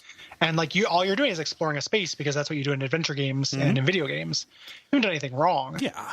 But it still leads you toward the quote unquote fail condition. But the fail condition is not getting the golden ending, which is frankly preposterous anyway. Yes. Yeah. And no one should get the golden ending because it's worse than the good ending. Right. So. Yeah. Yeah. Something that is a little bit less than optimal is building a scarecrow on your deck. Silly as hell. It's really dumb because you go outside to have a smoke, because you don't want to smoke inside, and there's a crow here, and you don't want to smoke with that crow because, bad doll memories. So like through your apartment, you have to grab a volleyball and a shirt, and you have to, take a hat and build a scarecrow on this laundry drying rack. Yeah. To skid, so it doesn't have a way to go, so it'll fly away. Dumb. Not my understanding of scarecrows is that they trick crows into thinking there's a person there. Yes. So being a person there should have, like, I'm basically a scarecrow all the time. Oh yeah, all the time by default. Yeah. Like I don't talk about 24/7. Yeah, I don't talk about it because that would be weird. But yes, I am always a scarecrow. It's on my resume. Actually. I mean, it's kind of regrettable because I like crows and I want them to come near me. Yeah. Yeah, no, it's kind of a Henry-esque, actually. Yeah, you got to become a comfort crow. Like the kind they had in the war. Yeah, no, like the kind they had in the war. No, just they called them comfort eagles. It was like that cake album. Yeah. So this is pretty silly and adventure gamey. Also silly is the cats only come when you play piano. Yeah. Which is fine. Yeah. But it's there to introduce you to an asshole. You play the piano, your cats come down. We get some cat jazz as the cats are shown side scroll walking to you. But then your shitty neighbor from upstairs comes down to complain about you playing the piano. Right. And like, this guy sucks ass, but also he's not totally wrong. Yeah. I think you get some outsized revenge on this guy for complaining about you playing piano at like 2 a.m. Yep. Like, he's not wrong. No. That would suck if you had to get up and go to work and someone's just like blasting cat jazz. Could not sleep with all your cat jazz. Yeah. He gets outsized revenge, but also he contributes to some really bad stuff by making the call that he makes. Yeah. He's a shithead. He didn't know that it was going to be that though. No. I don't think so. He threatens. He talks about, he yells at you. He says he's going to call pest control on the cats or poison them himself. Which is pretty fucked up. Yeah, he had no way to know exactly what kind of pest control he would be calling. Yep. Yeah. So I have a breakdown at this point. Me too. Yep. And you collapse on the bed, and this brings us into chapter 4. Yes. Bullet for Susan.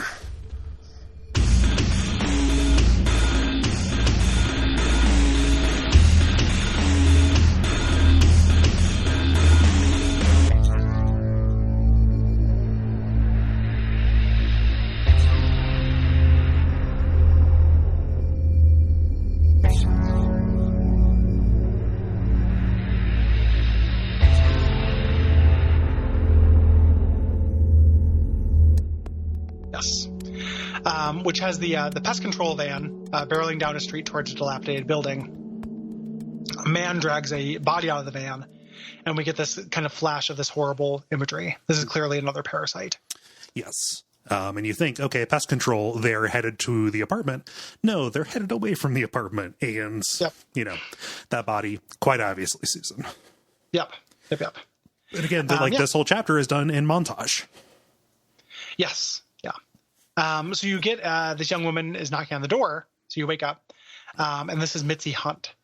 Right. She's there because she found out you had a spare room for rent. And we kind of talked back and forth to her. You had that ad up for a long time. You didn't know it was still running. This is the person who found you. Yes, she is the quote daughter who got into your apartment, and she got that because she got in by picking the lock because she heard the cats inside screaming so loud that it sounded like people yelling. Yeah, yep. And her whole has tons of stories to it. Like early on, me and also the character, were like, oh, this is bad. Right. Because it's like she's like, oh, I picked the lock. I carry a lock picking kit because it reminds me of my father who was a locksmith. Yeah, like that's crazy. That's not something somebody does. No, you're lying, and she's lying. She's lying through her teeth. And you can even say like your dad sounds less like a locksmith and more like a burglar. Yeah. Yeah. And you sound less like a locksmith and more like a burglar. Yeah. And she even admits, she's like, hey, I read your suicide note. And she uses kind of that information like to craft her sales pitch, saying like, hey, I know you don't like being around people, but I really need the room. Yeah. Yeah. The reason she needs the room is because she's looking for somebody who lives in the building. Right. Yeah. Yeah. So, and Susan, just basically tries talking her out of it, saying like, hey, this place is a shithole. I'm an awful person to live with. And even asks, Mitzi about like, hey, what's this? And Mitzi initially comes off as pretty insensitive about the depression and suicide. Like they're trying to put you a little bit on guard about her because every new person that we've met so far has been, either a spooky ghost or a parasite. Yeah. Yeah. Yeah. The idea being here that conservation of detail kind of working against you, and this being a major character is introduced halfway through the game. Right. It's a little bit odd. When you go back out, you're trying to convince her not to run for the room. The Queen of Maggots appears behind her and whispers in her ear, which you of course take to think that she's a parasite. Right. So instead of saying killing her, you're like, hey, get out of here. Right. If you don't get out, you are not safe here. Yes, you're not safe. You're going to die. And she says, I know. And she pulls off her wig, showing that she is bald. Yes. Which is the semiotic shorthand for cancer. Yes. And it is like, hey, how did you know? Yeah. And we're coming at Mitzi pretty hard right now. Like we haven't said an awful lot of good things about her. Mitzi's a great character. Yeah. I like her depiction, her performance, like just the way that she kind of compliments Susan, not like, says nice things, but like works with her. Incredibly good. Yeah. They're fun. Yeah. Yeah. So, yeah. And we're going to get to live in that friendship for the next few chapters. Yep. For now though, we cut to Susan lying in a bloodstained room with the pest control guy. This is a great vocal performance. Yep. It's the guy. So both this guy, the pest control guy, and his wife, it is David Firth, the guy who does Salad Fingers. You guys remember that, right? Internet? They're like weirdly, those are still coming out like once every couple of years. Really? Yeah. Like they're still they're still like the Salad Fingers videos coming out. That's weird. Yeah. He's friends with Radiskull. The great grandson of Migraine Boy. No, they worked on Banana Phone. Yeah. So he's wearing a gas mask. Right. Really, really creepy. You're tied up, and he says he's gonna do some horrible things to you. Like you got a real pretty mouth, basically. Yeah, and he's talking about like, oh, you like cats, and makes like an off-color joke about pussy. Like it's serious business, and it does not play for laughs. And then his wife comes in, who is just a zombie. Yeah, her like shuffling walk that she does. On her voice. Like she's just a monster. Yes. Again, like kind of weirdly not fashionable, like psychological horror. No. Just to have a cannibal monster. But yeah, these are both cannibals, and they are going to eat Susan for dinner, just like they've been eating the cats. Yes. Yep. The wife is like chiding him, like, because he was going to do sex on you. Yeah. So he leaves. And then she comes back in to berate you for seducing her husband. Right. And pours a bunch of industrial bleach on your face. Right. Which is horrific. Yeah. And like you see Susan's melted face and eyes as this happens. Yeah. And the zombie wife says, oh, you won't need these eyes or that face for much longer anyway. Yeah. So dark. Yeah. now we cut over to where we control the cat teacup as a little kind of cat farming section. Yeah. Cat farming. I was genuinely very surprised about this. I was like, oh, okay. There's a little bit of Moby Game said it best, like at the end of the summary, it says, and you get to play as a cat for a short period of time. Yeah. You get to warg into a cat for a little bit. Yeah. But you're stuck in a cage in this basement. And, you know, by walking back and forth, you knock the cage over and you can get out and you go into the room where Susan's at and you can, see her burned up face. And you can escape. There's a hole up in the wall that gets you, into another room, to the room where we're eventually going to get there. As you walk out, the man comes back in and says, "Oh, it's real regrettable that, you know, my wife came in with a bleach." And it seems like he's going to do you a favor and says, "Hey, listen, you're going to die anyway. You know, here's my favorite gun. That bullet's meant for you anyway." And instead of like giving it to you and putting it in your hands so you can, you know, end it yourself, he puts the gun just out of reach. He's taunting you, you know, and says, "Well, what did you expect? Life's a real fucker sometimes." And then goes out. Like these are not just, you know, monsters, you know, physically for, you know, torturing you and cutting you up and things like that, but also like they are clearly toying with you. Yeah, in like a dumb way. Yes. Like this guy has real Todd energy from like Breaking Bad or something. Yeah. Like the evil dumb. Yes. You know, which is something that really works for me. Yes. So then as Teacup, you go into the gun room and take the key. You have to avoid notice to get the key and bring it to Susan, who unlocks your cuffs. You're blind. The screen is black, so you have to go find the gun. You drop it, but you eventually pick it up and use it to shoot yourself. Yes. Because you're immortal and you will come back. Yep. You know, you will be restored. But this, you know, cuts back to a flashback. And it seems pretty jarring. Like you go back and, just the text, "You are dead," appears, but it's actually just Susan standing in front of one of Mitzi's posters. That is not the only, Dark Souls kind of call out that this developer has done.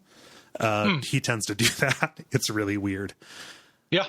He's an odd boy. He's an odd one. Yeah. But it's one of Mitzi's posters. Like Mitzi has moved in and put up her put up her art. She's got this, you know, kind of goth aesthetic, but it doesn't come through in her personality. She's genuinely like a really positive and helpful person. Yeah. There's a part where you're conversing with her and you can't actually advance things until you ask a question that says something like, "You're not part of that emo subculture, are you?" Yeah. Are you what they call part of the emo subculture? And I was like, I kept choosing every other option, trying not to say that. Yeah. And then you had to, and I was like, oh God. Yeah. Well, but like Mitzi calls it out and says, "Please never say that again." Yeah. There's a little bit of like shoulder chip coming from the developer as being part of that subculture. It feels like a little bit, you know, maybe a little bit, but you're basically bonding for this next little stretch, and you're learning a lot about Mitzi's backstory. Yes. You know, you go and you get the things that you need to split a bottle of wine. You know, we talk about this person that she's looking for. Again, she's very sparing on the details, but, you know, like just now that we know she's dying, this is as close as it gets to like a dying wish for her. And we can even talk about the cancer. Like Susan knows, you know, she's seen cancer before, and Mitzi, you know, kind of conceptualizes the cancer as a woman. You know, I call her glioblastoma. Yeah. She basically says all the cancers have lady names. Yes. And you talk about her boyfriend. Basically, her boyfriend took the news of her dying very seriously. He's a really good boyfriend, but took that news really hard. And he ended up killing himself because he found this online forum about suicide and like took the black pill. Yes. Like this is weirdly prescient. You know, there's this like organization or this character on this forum called the Eye of Adam. Yes. Who is this death advocate who talks people into killing themselves and then gives them a method to do it. Yes. And specifically a method that will only take them out. You know, he does not want to be a murderer. He only wants people to die after they have reached the depths of despair. So basically like a full-on antinatalist. Yes. Even though that is also like when we actually meet him, like he's not as... He doesn't care about murdering quite as much. Like he, you know, he ends up like actually doing some. So he's not necessarily super coherent. No, either. Yeah, it's almost like he's an amoral monster. Yeah. No. Yeah. So the original plan was for Mitzi and Jack to kill each other together. She overslept, and she ran out to go stop him.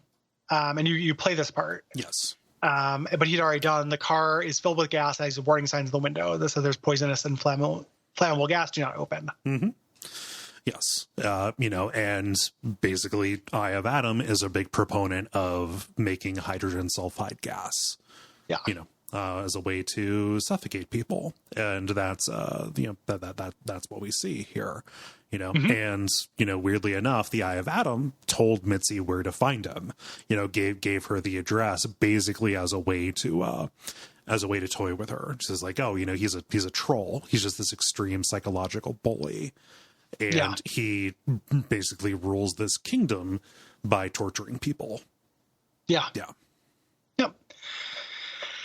So you ask about this chemical, and she doesn't want to share it with you because it's like you've already tried to kill yourself. Yes. You to get through it, you promise not to kill yourself, and then we montage back to the basement. Right. So you can walk over. You have come back, fully. You've got your eyes and your face, and you can go over into the other room in the basement, and the man is sleeping in his gun room, and he doesn't hear you.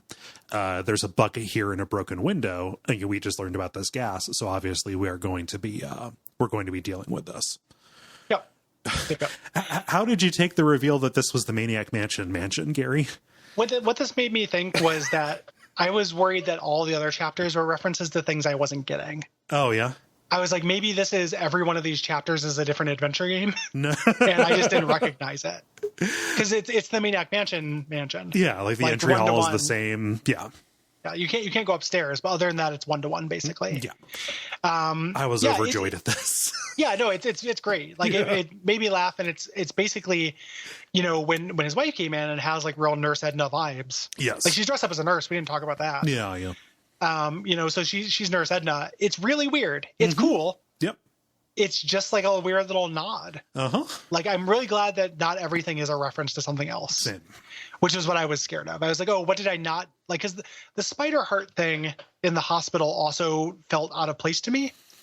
It feels very Silent Hilly, It does, and it's called Spider Heart, even though there's nothing spider-like about it. It's just a big floating red glob. Yeah. I was like, what the fuck is? And then you go into the crow room, and I was like, what is this? Yeah. And I was certain that was going to be. I'm like, oh, this is like referencing like Silent Hill Downpour or something that I haven't played. Like this is, where you go to the spider heart in the hospital or something like that. No, I'm really glad it's not. Yeah. I mean, it's more just straight up like Lynchian, and that it is trying to evoke a feeling more than anything than any kind of like reality. And I don't feel like that part of that was particularly successful. I think this is more not just because it's something that I like the reference of, but because it's more subtle. And also like it doesn't necessarily like affect an awful lot of stuff. In the story, it is just a big decrepit house that has rooms that you need to search for adventure game stuff. Like nothing. Like the only thing that like really comes through with like screaming that this is Maniac Mansion is you can inspect the grandfather clock, and Susan says, "Oh, what am I thinking? That's useless. Will there be a hidden passage there?" Yeah. But like it doesn't affect anything. It's just a big house. It's an Easter egg. Yeah. One that I was here for, again, because I am a mark for it. When I streamed this, like you can hear my reaction as it dawned on me what this was. I'm not saying this is a weird brag. I picked it up essentially instantly. Yeah. And I just think it's like that layout is just burned into my soul. Like it happened for me. Like as soon as I saw it, I was like, wait a minute. Yeah. Whoa. When I say dawned on me, it was like when I saw the stairs and the lamps and the grandfather clock, I was like, wait a minute. Come on. Yeah. You gotta be kidding me. It's ridiculous. Yeah. Yeah. Good stuff. Yeah. So we got a 2-for-1 Parasite special. We got to take them out. Yeah. And to do so, we do adventure game stuff. Yeah, like we go get some bleach from the from the mud room back there behind the kitchen, beyond the dining room table that has all the rotten food on it. Nice. Yep. And when we do this, we cut to a flashback because we only have one of the ingredients. Like we cut away before the rest of the thing was, or before the rest of the recipe was given to us. Cats are yowling in the flashback. This fog is rolled in. Mitzi is afraid of fog. Yes. So she won't go out. So you go outside on your own, and that's when you get kidnapped. Right. No. You can go back out through the back of the area behind the kitchen where there are all these bathtubs. Yeah, it's where the pool would be. Where the pool would be. And this is great. Like, I love how creepy this is. Like, there's a body in one where you need to get a key out of its mouth with a cat grabber. But there's also just like a lawnmower in one. Yep. Which is such a good detail of just like creepy backwoods decrepitness. Yep. You know? It's really good. Yeah, I like it quite a bit. And it's used for a good scare later on as well. Yeah. Yep.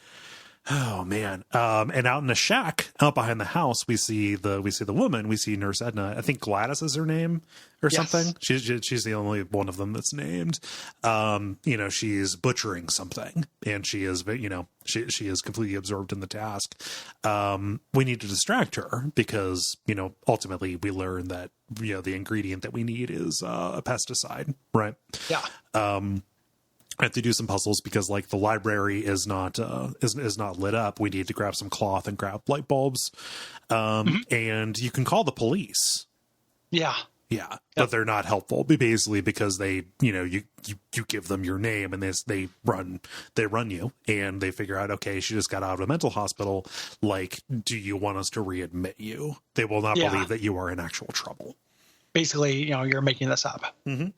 Yeah. So you take the key, you go out into the backyard, or front yard rather, and get into the car. You get a gas mask from the car. There's a cell phone as well that you need to get, which you use by smashing the window with a brick that you find. And the idea is you distract the Nurse Edna by calling the phone. You've seen the number on the phone. Yes. So you can call it, and she can catch you. She can also just catch you normally. Real weird. There's an achievement you can get for never getting caught. It's not part of the golden ending. No.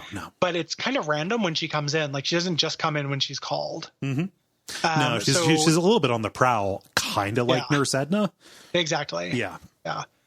Spooky. Yeah, and she's not perturbed by the fact that she keeps on killing you with a cleaver and you keep coming back.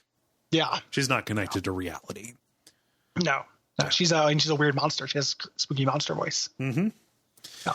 But you distract her and you can get in and get the pesticide after you have called Mitzi and learn the rest of the recipe for this. So you put on the gas mask and you kill the pest control man by mixing together those ingredients in the bucket in his room. And after he dies, you can take a shotgun, and now you are wearing a gas mask. You have a shotgun. Hard rock music is playing, and you are the cat lady on the prowl. Yeah, it is now the Crow again. So you go kill the wife, and she's not in the shed. She pops out of a bathtub. Yes. And you shoot her there. And these are two more parasites down. So this takes us to chapter 5. When we return back to the apartment, chapter 5, Some Flowers Never Bend Toward the Sun, reference to a Jeff Buckley song that is pretty much immediately called out. Good song too.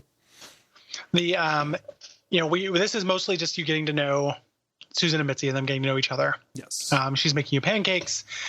We talk about the internet. You show her the cats. And again, it's done in montage. Like, it's a bunch of different scenes. This is implied to take place over the course of several days. Initially after, you take the bath and she makes you the pancakes and you ask for one of each kind. Yep. And you get to see some digitized tit. Like, it does something that I like where it takes nudity and makes it, unremarkable and unsexy. It's pretty unsexy. Yeah. So just letting you know, Mr. Skin.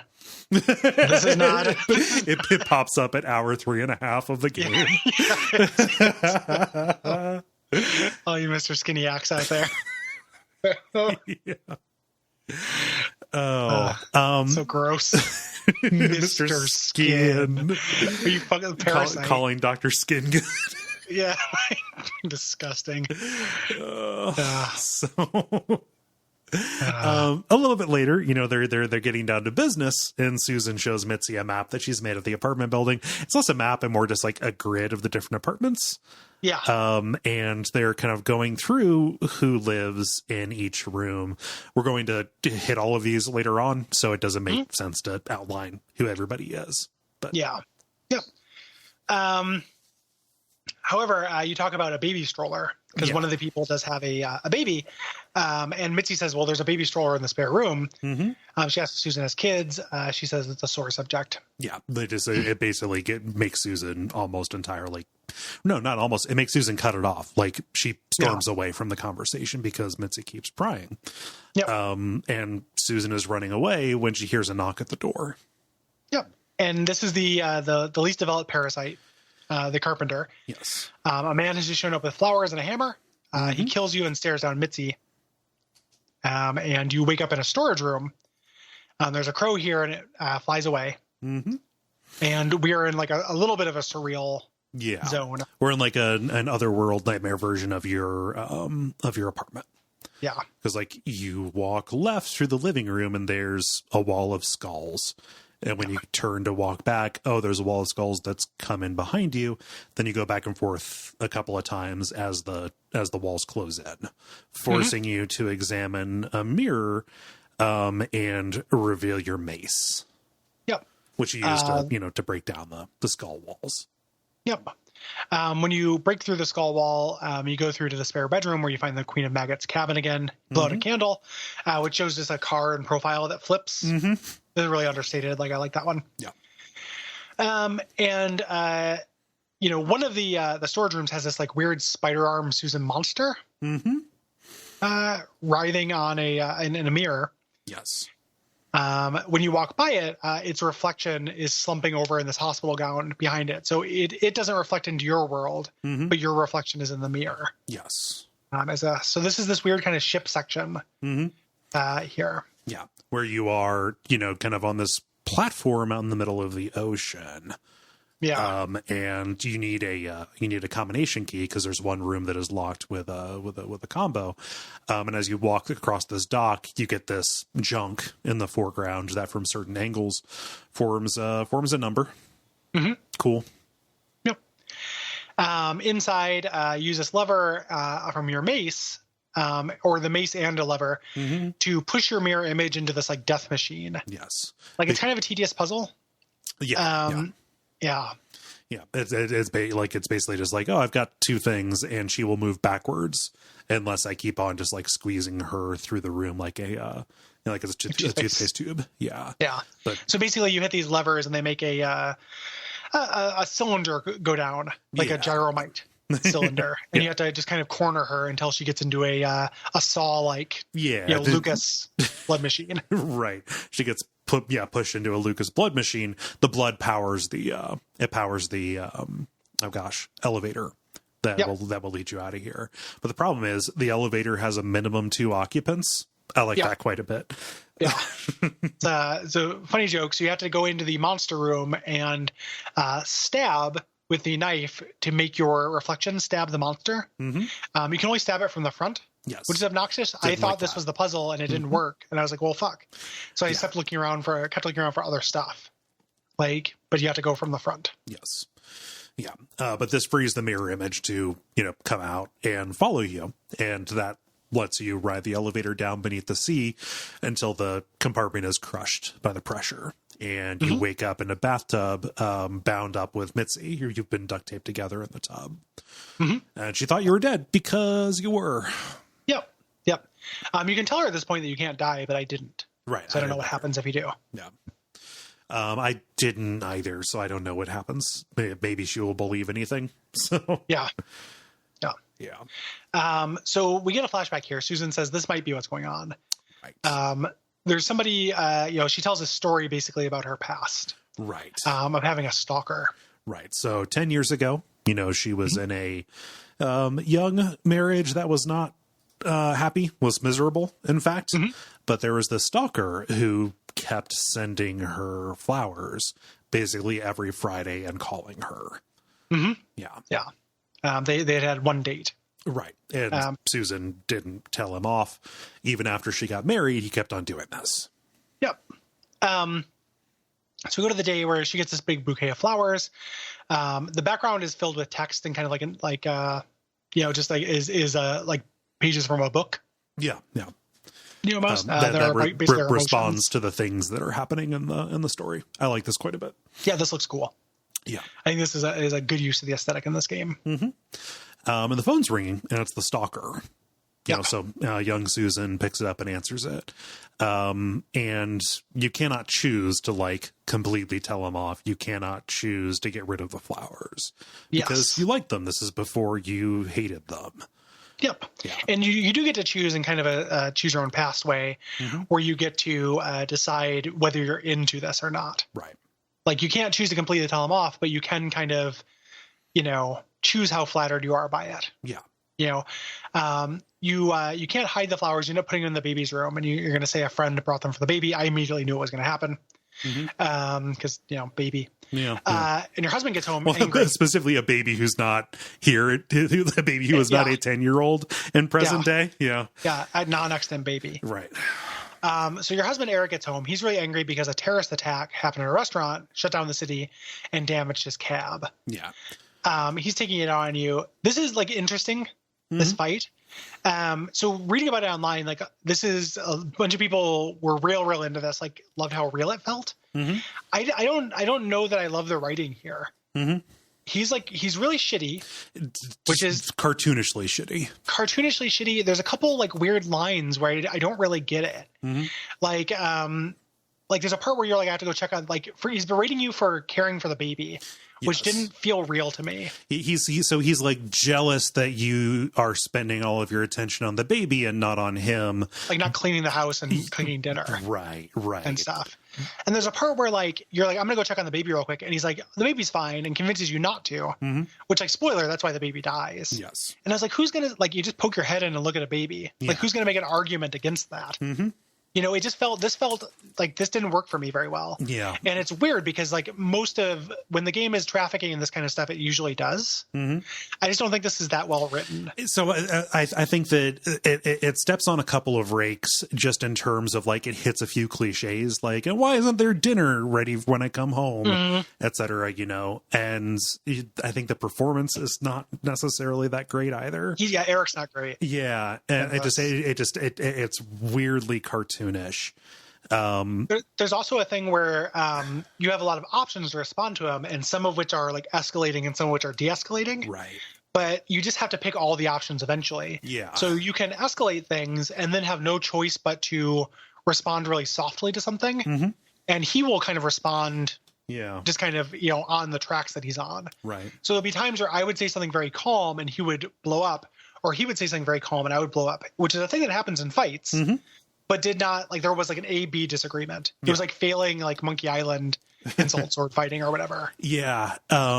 That sticks out. Like additionally, like it feels like a missed opportunity because I don't know, that's a thing that happens. A marriage changes after a baby, you know, and if you know, somebody is especially jealous of their partner's attention and all of a sudden, you know, things have changed and they are no longer the center of their partner's world.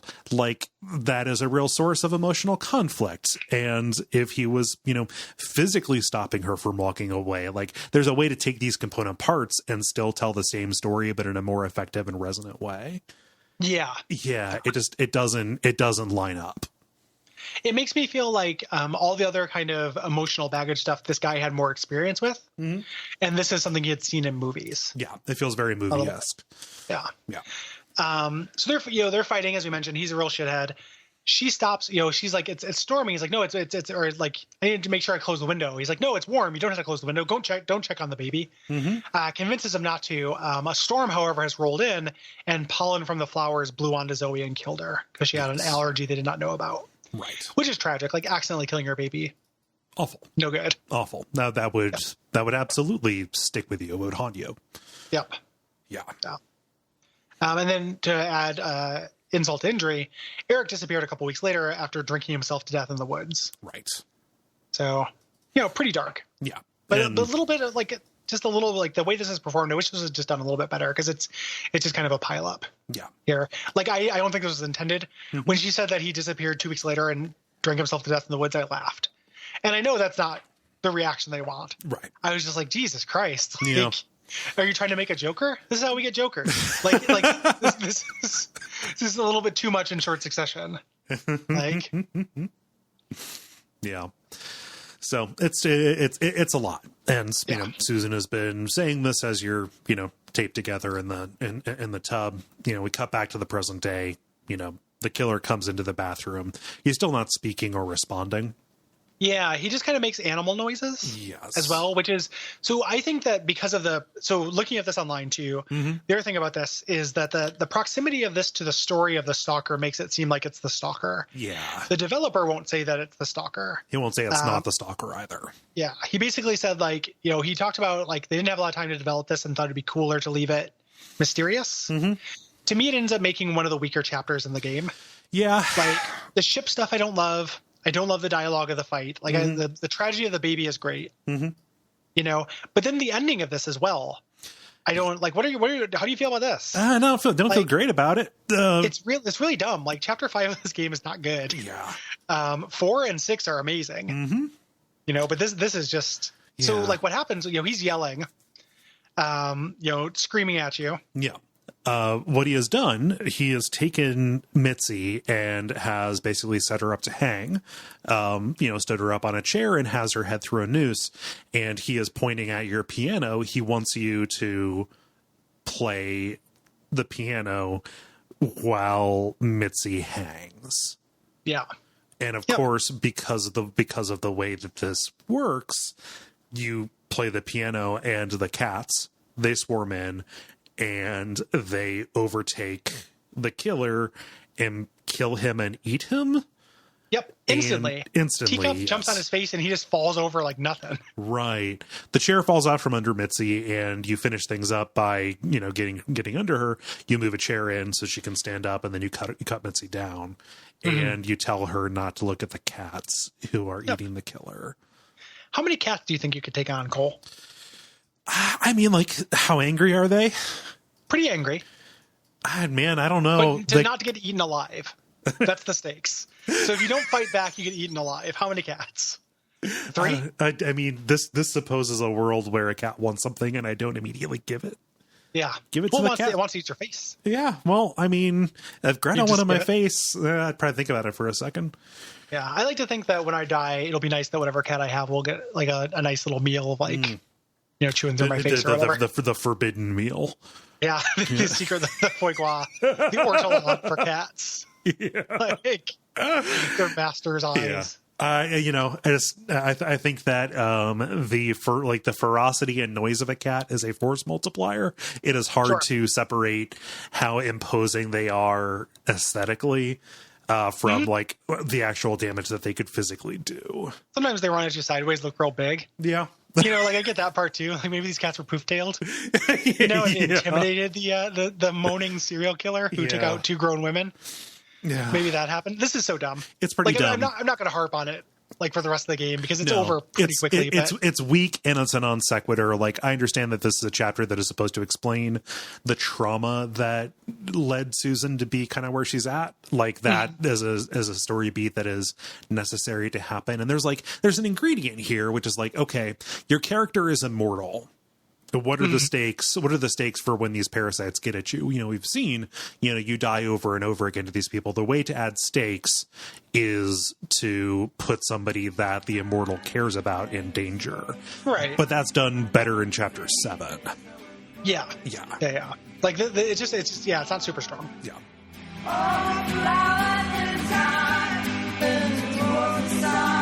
I know you say there's no one for you, but here's why. Oh, cloud and time, when you walk on. I know you say there's no one for you, but here's why. But here's why. But here's why.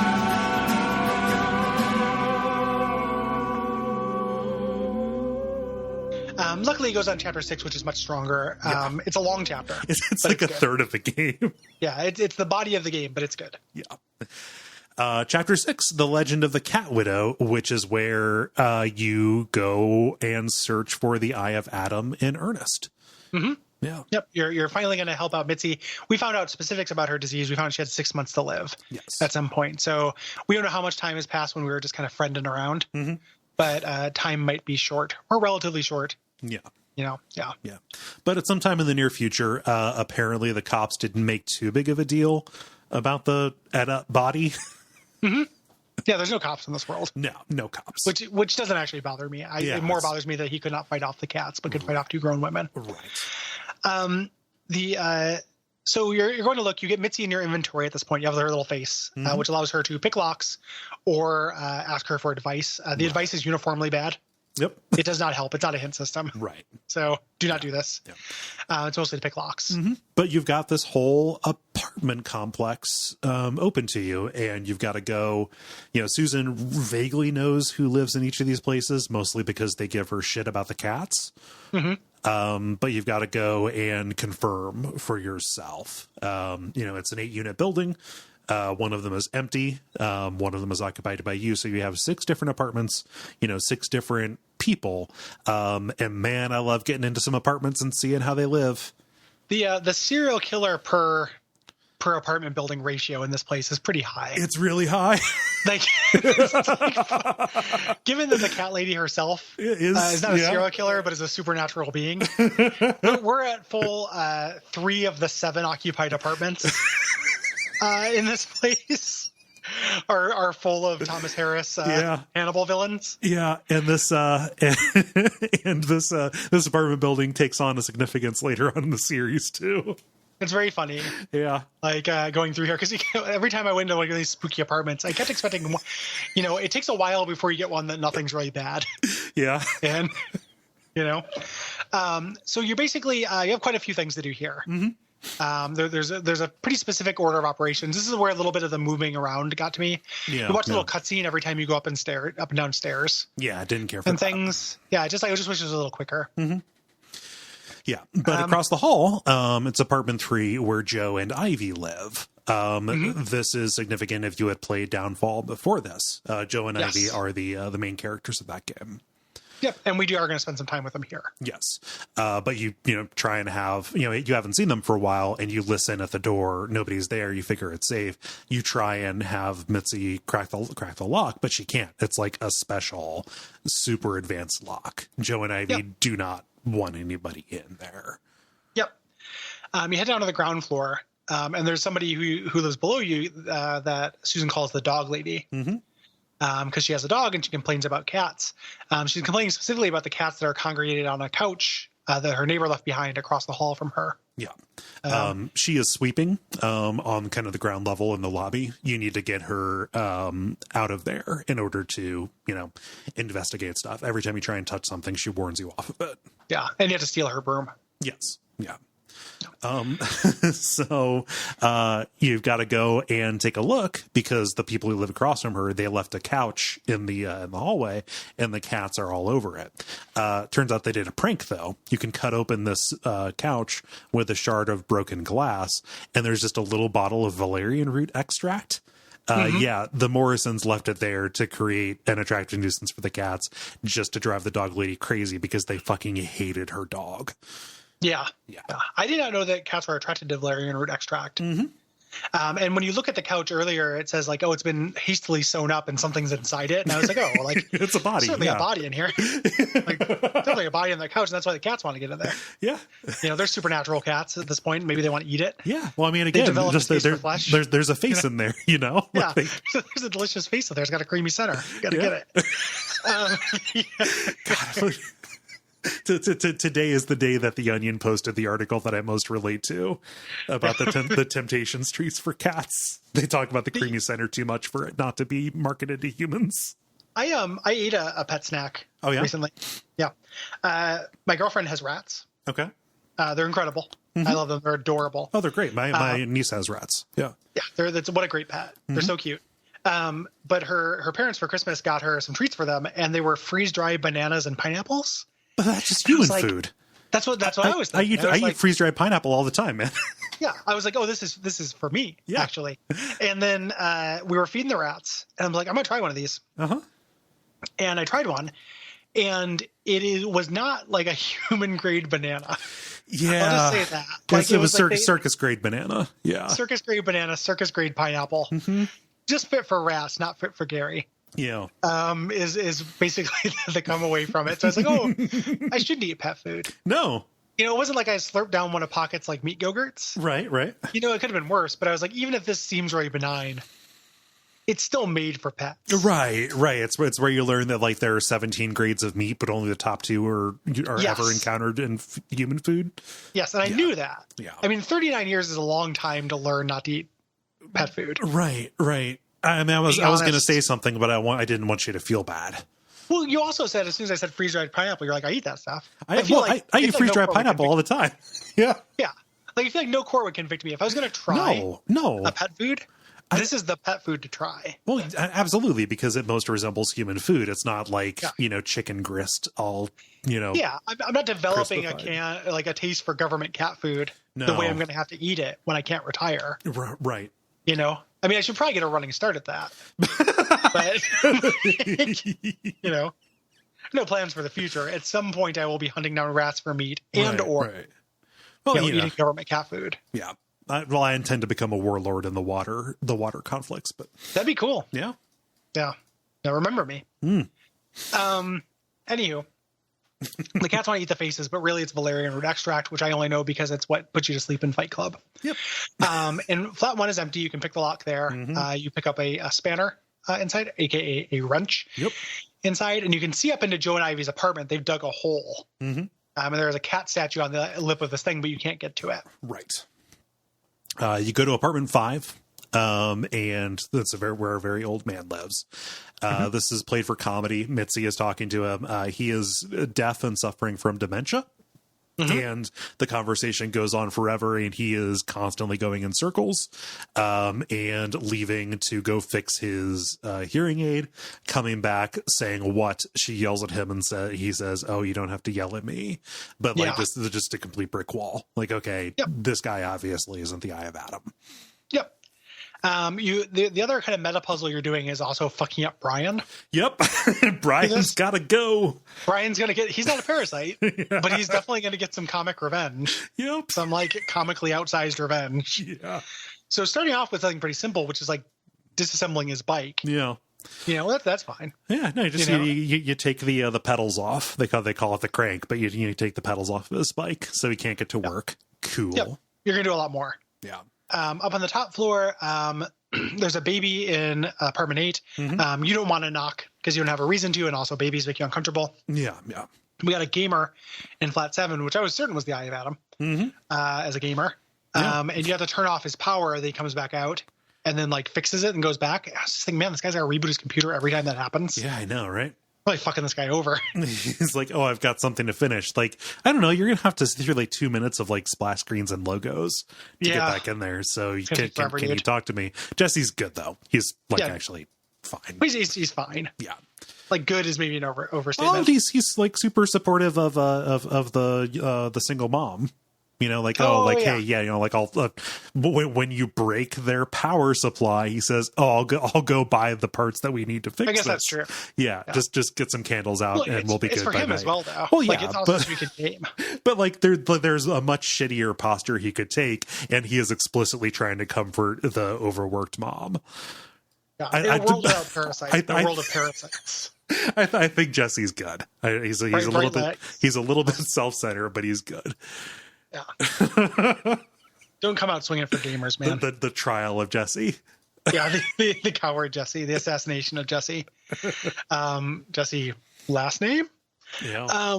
So the going into flat to get into flat 2, the dog lady's flat. You put the valerian soaked rag on the radiator, which makes her dog bark a lot at the cats that show up. So you go complain to her. She goes and lets the dog out. The dog runs away. She chases it, which means you can take her broom. Mitzi goes and looks in her room and just says it's not the dog lady. She doesn't have a computer. Right. So you can have Mitzi break into the mailboxes to look at some mail. And you can also push away this cabinet that is in front of the basement door. Yeah, the spooky basement. Yes, the spooky basement that like nobody knows is here except for the people who lived here forever. Yep. You go down there. And you get an idea for how to torture Brian more. Because there is a local legend, kind of a Bloody Mary type figure. We need to torment Brian by making him think that he has invoked the ire of the Cat Widow. Yes. Which involves like making a costume. I really like that they blend you doing these steps with you doing the thing with the story. Ocean's 11 it, yeah. Yeah, and that's really great. Yeah. Because I was like, I don't want to just go through it. And I thought it was going to be a puzzle where I had to remember the order of operations. Mm-hmm. Like when you like this happens in a minute, but we can just kind of talk about it now. Where you tell the story of the sequence of events of things you do to Brian. Mm-hmm. So you have to do some puzzle game shit. Like you find this wedding dress, you darken it with coal, you cut it with scissors, pour red paint on it, etc. Yeah. Oh, hello. Yeah. Darken it with coal from the coal chute. And then you do so, and you start telling the story of doing this, but you get these dialogue choices of what you'll say. Like, and then he left his apartment to see, and you could say things that were like, the word cat killer written in red, or a statue of a cat, or a big shadow. And I was like, oh, I'm gonna have to recreate these. Yeah. Like, is the puzzle that I make things I could actually do? Mm-hmm. But no, it just does them. Yeah, it just does them. And like you can pick the comedy options about things that you like couldn't do, but it is just Susan messing with Mitzi.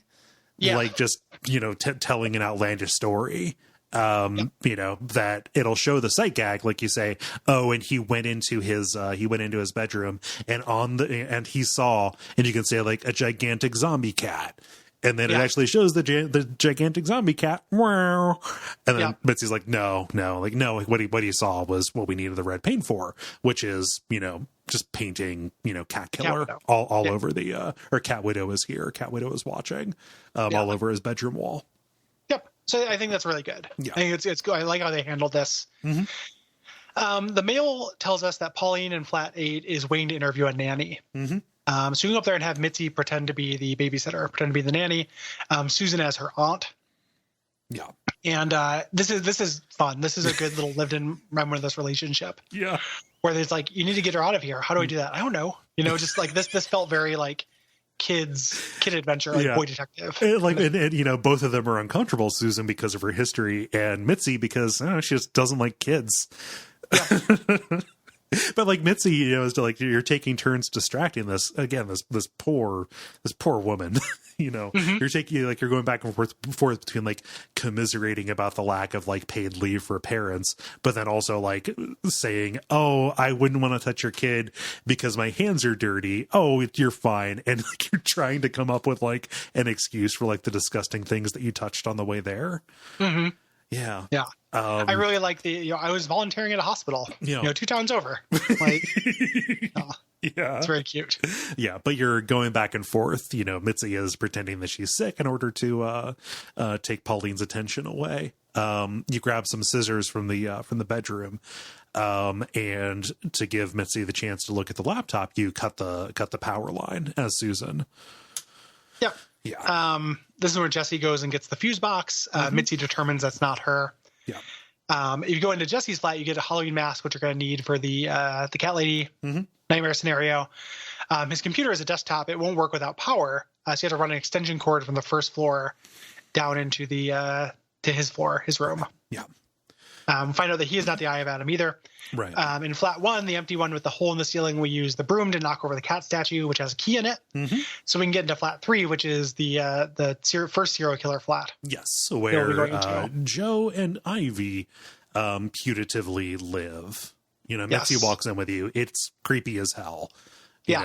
Like they dug a hole in the floor that you have to keep on walking over. And you get into the bedroom, and the bathroom door has like 666 written across it. Yep. Yeah. Something that they do in this game, they do this here and they did in the Maniac Mansion chapter, is having a lot of doors opening and shutting and walking around sounds as part of the ambient background. Yeah. Whenever you're intruding somewhere. Yes. So like in the Maniac Mansion chapter, that was nobody. Mm-hmm. Like I knew where people were. They weren't walking around. But the implication that there were people walking around upstairs. Yeah. Like adds to the tension. Yes. Quite a bit. Yeah. This is the point, like, this is a whole chapter about trespassing. This is where you most feel like you're out of bounds. Yeah. Yeah. Yep. So, we see a laptop in here, but the power cable is missing. Mitzi's going to go alone, and this starts like a running gag about, like, okay, while I'm gone, think of a vegetable. And when I come back, I'll try and guess what it is, just just a fun little thing. Like Mitzi can see that Susan is freaked out being in here because anybody would be freaked out being in here. But when Mitzi leaves, Susan is pulled into the other world. Yep. Mitzi is going to go grab a laptop cable. Yeah. For the laptop. And you are left alone, like, and you go to walk out, but nope, the knob pulls off. Like, you cannot leave the apartment in your fear, but the knob can open up the bathroom door, and there's an overflowing bathtub with a mannequin standing in it. Yep. All right. Yep. Super spooky. You grab the power cable from the bathroom, and Joe comes home. Yeah. So you have to leave, and he starts yelling at you. Yes. And you're getting flashes of these writhing female figures in the foreground as things go on. And he unloads on you like, hey, you've ruined everything. And then he changes gears, politely asks who you are, and blames you for taking Ivy away. He is clearly unhinged. Yep. So you start backing away. You can kind of say, hey, my friend knows where I'm at. They'll call the police. We can talk about this, etc. Regardless of which, you fall through the hole in the ground and break your neck and die. Right. And wake up in a dream world. Right. In a hallway full of doors. And each of the doors has a word written over it. This is where the name of the trilogy comes from. You have to write out the sentence, devil came through here, by opening the doors. The doors open on brick walls, but only after putting in the right combination does it actually reveal the way out. Yep. And you emerge in this like very Blade Runner. Yes. Like looking hotel to me. Like where Jeff Sebastian lives. Yeah. This like cluttered room that like once was kind of opulent. Yeah. Where Joe is there, he's very affable. Yeah. He is not connected to the Joe who was in the apartment with him, or he doesn't remember, or he is not communicating. It's the same character. Yeah, but same character, but he's not like saying, he's not continuing the conversation. Like, hey, why were you breaking into my apartment? He's kind of surprised that you're here because he's been trapped here for he doesn't know how long. Yeah. He basically wants you to do him a favor. He says, Ivy's been in the other room putting on makeup, and she's been putting on makeup for a week. Maybe it's in a month. I guess she just really wants to look good. Yes. Like, this is really creepy. Yeah. And good. Yeah. This dialogue here. When you go in, we find her. She's dead and mummified and doing Jacob's Ladder. Yes. Shutters. Yeah. Oh, and she's sitting in front of a huge array of mirrors. Yeah. And we talk to her. She screams the word misery. Right. In super distorted, spooky voice. Which is a hint. Yeah, it's a hint because you can go out. Joe's a big Stephen King fan. You can look on his shelf of Stephen King books, and you find Misery, and you open it up, and a screwdriver's inside. Yep. Which you then need for the paint eventually, but we're doing this out of order a little bit. A little bit, yeah. But the screwdriver lets you open up this panel that is hooked to Ivy. And there are two switches. I think this is really clever. So it's two switches left and right. The room where Joe is, there are handprints up on the wall and they're numbered, and it is a right hand print or a left hand print. Like that is the code, that you have to enter in order to, jolt Ivy. Yeah. It's weird though, because there's no way to reset the sequence. Oh, right. Yeah. So this is a common problem. I had to do, so the code is right, right, left, right, I think. And I had to do right, right, left, right, right for it to work. And this is a common, like if you look it up online, which I had to do, because I was like, I just futzed around with this before I found the key. Right. I don't know where I'm at in a sequence. I don't have a reset button. Yeah. But if you start from any time and you do right, right, left, right, right, it just works. Okay. So it is clever. It just needs a little bit more like UI or something. Yeah. Needs a reset button or something like that. Yeah, I would agree with that. But what this is doing is it's like slightly arranging the mirrors, and then when you ultimately put in the right combination, it, the mummy can see its reflection, and she completely loses herself. Yeah. And Joe comes in because he hears the screams saying like, hey, this isn't my wife. This is the monster that's been following me around. And he's saying, hey, I know you have my power cord. You need to strangle her. And in order to make you do this, he pulls his gun out. Yeah. Yeah. And you're given an option. Yeah, you can do it or not. Regardless, you die. You get shot in the chest or in the head. And then you wake up, you're back in the bedroom with Mitzi. Like, she's only been gone a minute. Yeah. Yep. Yeah. She looked at Joe's laptop. Joe's laptop does not have any evidence of the Eye of Adam. If anyone was going to be the Eye of Adam, you'd think it would be this guy. Yeah. This is so. I don't want to spoil too much. Joe is dealt with. Yeah. Yeah. So you can go and do the revenge on Brian. Doing so, he faints so Mitzi can check him and find out he's not the Eye of Adam, which it's nobody. Right. You know, We checked every single room. Yep, we checked out all the apartments. You decide to sleep on it. When you go back, there's a Post-it note on your door. It says, "Meet me at midnight. Both of you, I'll wait in flat 5, which is the old guy's apartment." Right. And you think back like, oh, that guy, he was, like he got especially incoherent when we asked if he's the only person here, and he started like accusing you of like being from the government, trying to take him away. Yeah, no, like he was totally covering. Yeah. So, Yep. And the chapter ends with a little cutaway that is kind of a callback to the old version of Downfall that doesn't quite line up with the version of Downfall we eventually get in the remake. It goes back to the basement, and there's like a sign for an old hotel down here, Quiet Haven. And it, pans across behind that, and we see Joe with a bloated and dead or nearly dead Ivy hooked up to an electric generator, saying, "I will make you better," as he zaps her and zaps her and zaps her.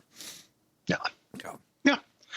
And then we move on to the final chapter of the game, Chapter 7, Don't Feed the Troll. Yes. It's midnight, and we've got to go to the old man's apartment. We go there. We go past this creepy fish tank. There's no fish inside it. Just an odd-looking water, and it has these bottles hooked to it. Yeah. The bedroom door has all these caution signs on it. Right. And we meet the old man in the kitchen. And he basically says, "Listen, like, I know my son does this. I have nothing to do with it. I tried to stop him before, but I can't stop him, and I just try to protect him. But I'm going to help you this time." Right. Because he's watching us on. It's gone way too far. I know what he does. He's been watching us. He has cameras everywhere.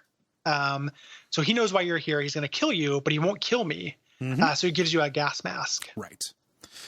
And says, "All right.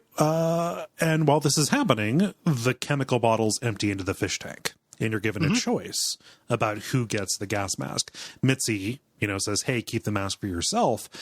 She's going to die anyway. She's got this horrible brain cancer. But you're immortal. The only thing that makes sense is to give the gas mask to Mitzi. You can keep it for yourself, and watch as both of them suffocate horribly. And that gets you an ending. Like, it's not a good ending. It's one of the worst ones, in fact, where you briefly take a jaunt into the other world, and go over to Adam, go back to Adam's apartment, and you're given the option to kill him or to, keep him stranded. Don't do that. You're not going to get the, catharsis moment, but it's there. It's an option. Yep. Instead, you give it to Mitzi. You wake up in a barley field, walk past your apartment, and reach the Queen of Maggots' cabin. The Queen tells you there's 2 candles left. One will bring you back to life, and the other one will kill me. The cosmology here is all over the place. Like, these candles represented other people's souls. So I would think that, like, blowing one out allows your candle to relight. Right? So why is my candle lit now? Like, when I'm dead? Like, again, none of the stuff with, like, the stuff with the cosmology part of the Queen just feels not harmonious to me. Yeah. At this point. And like, the idea being is, like, you don't play along with her. Like, this is the part where you can refuse. Like, you can say, like, I'm not going to do any of this stuff. Right. And she starts doing the, like, "Oh, you're so depressed, give in to your demons." Stuff. Yeah. And like, but she's not, she's not your demons. No. She is an eldritch being with immense power. Yeah. Like, it's like flirting with the metaphorical without actually diving in. Right. And like the misidentification that happens here. So, the Queen starts, listing all of these injustices that happened to Susan and saying basically, "Hey, none of this is fair. I can give you the power. I've given you the power to, to address all of this, to set things right." And Susan basically says, "No, you're just having me indulge in the darkness." Susan kind of says, "Oh, you're the depression. Like, that's why you feel so familiar. You've been with me, every moment of my life." The other games kind of bear out that Susan is wrong. It's not that the queen is a manifestation of depression. She is just this eldritch monstrosity who feeds on people's misery. Yeah.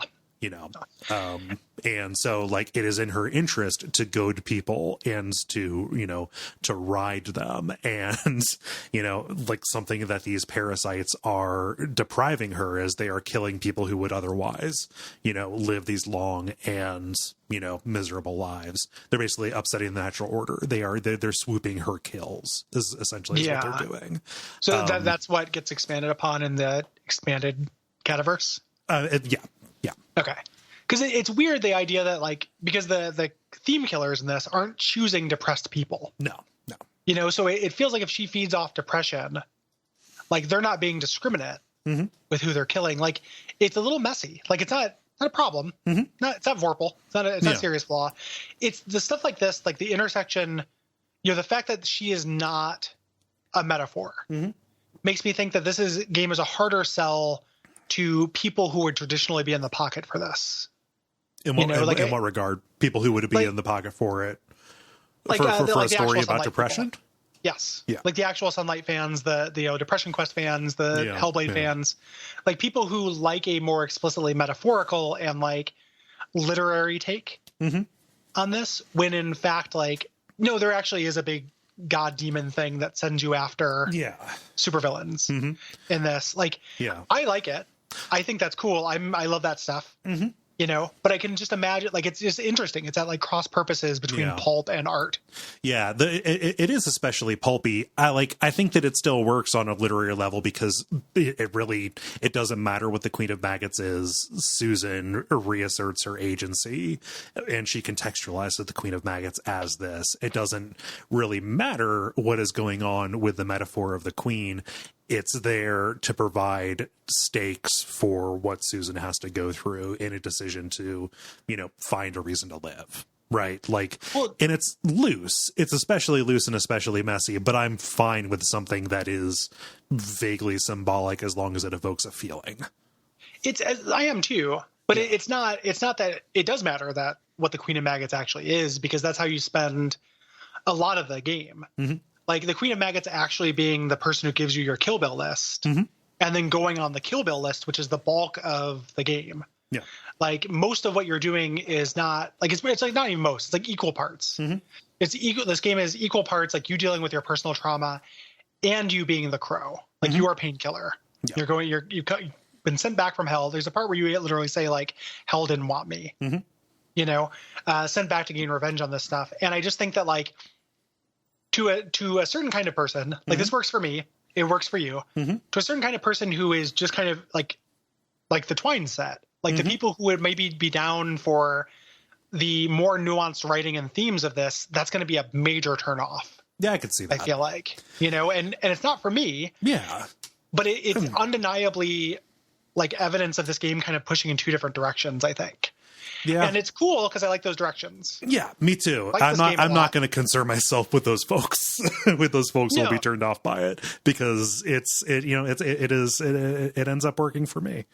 It ends up being a thing where I think about it in terms of like separating out something that works for me from like evaluation of unity of purpose. Like in my head when I was playing this, I made a lot of comparisons to Pathologic, because that's also a game that deals with some of these extremely dark themes and stuff, but that felt like a blunt instrument where like you hone every element of it to this one edge to a single purpose, and it ends up being like an incredibly like singular and powerful work. And I don't think this is as singular. Like it's powerful, it's very scattered, extremely good. It's just extremely scattered, and that doesn't mean it's bad.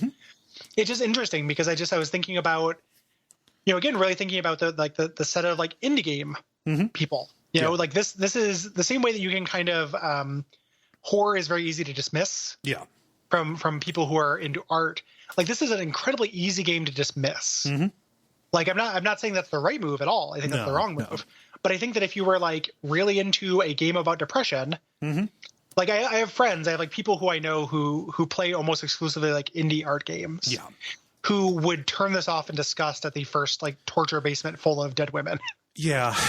Like that's not okay. Like that's Saw, that's Hostile, that's not okay. And they're not wrong because the game is doing both. Yeah. It's more than that, but it includes that. Yeah. Like I can only speak for myself. I played Actual Sunlight. I fucking hate that game. Like just with the passion of 1,000 Suns. I think that is a fucking harmful game, actually. Yeah, I don't like that game either. Yeah. Like, sub in Depression Quest or sub in, Cart Life, or something like another game that like deals with depression. Yeah. Like Cart Life is more specific, but I also think Actual Sunlight is pointlessly nihilistic and shitty. I think that like I don't know, but we could do a bonus level about what is wrong with that. From the terms of like who is this serving and like what is it trying to accomplish? It made me fucking miserable. It's really bad. This is way better. Yes. Than that. I was just using that as an example for people who want to explore depression through games. Dysphoria, which is a more specific depression as well, but it's also about frustration, like exploring the bad feels. Yeah. In games, even more so than like Silent Hill 2, like which is also gory and stuff, but this is further and more hooky. Yeah. Hunting down 5 serial killers that each have a specific concept is very hooky.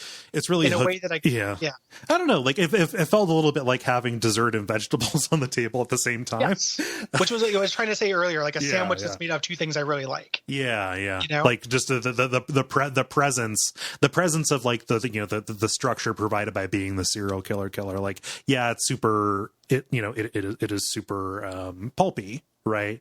And it could take away.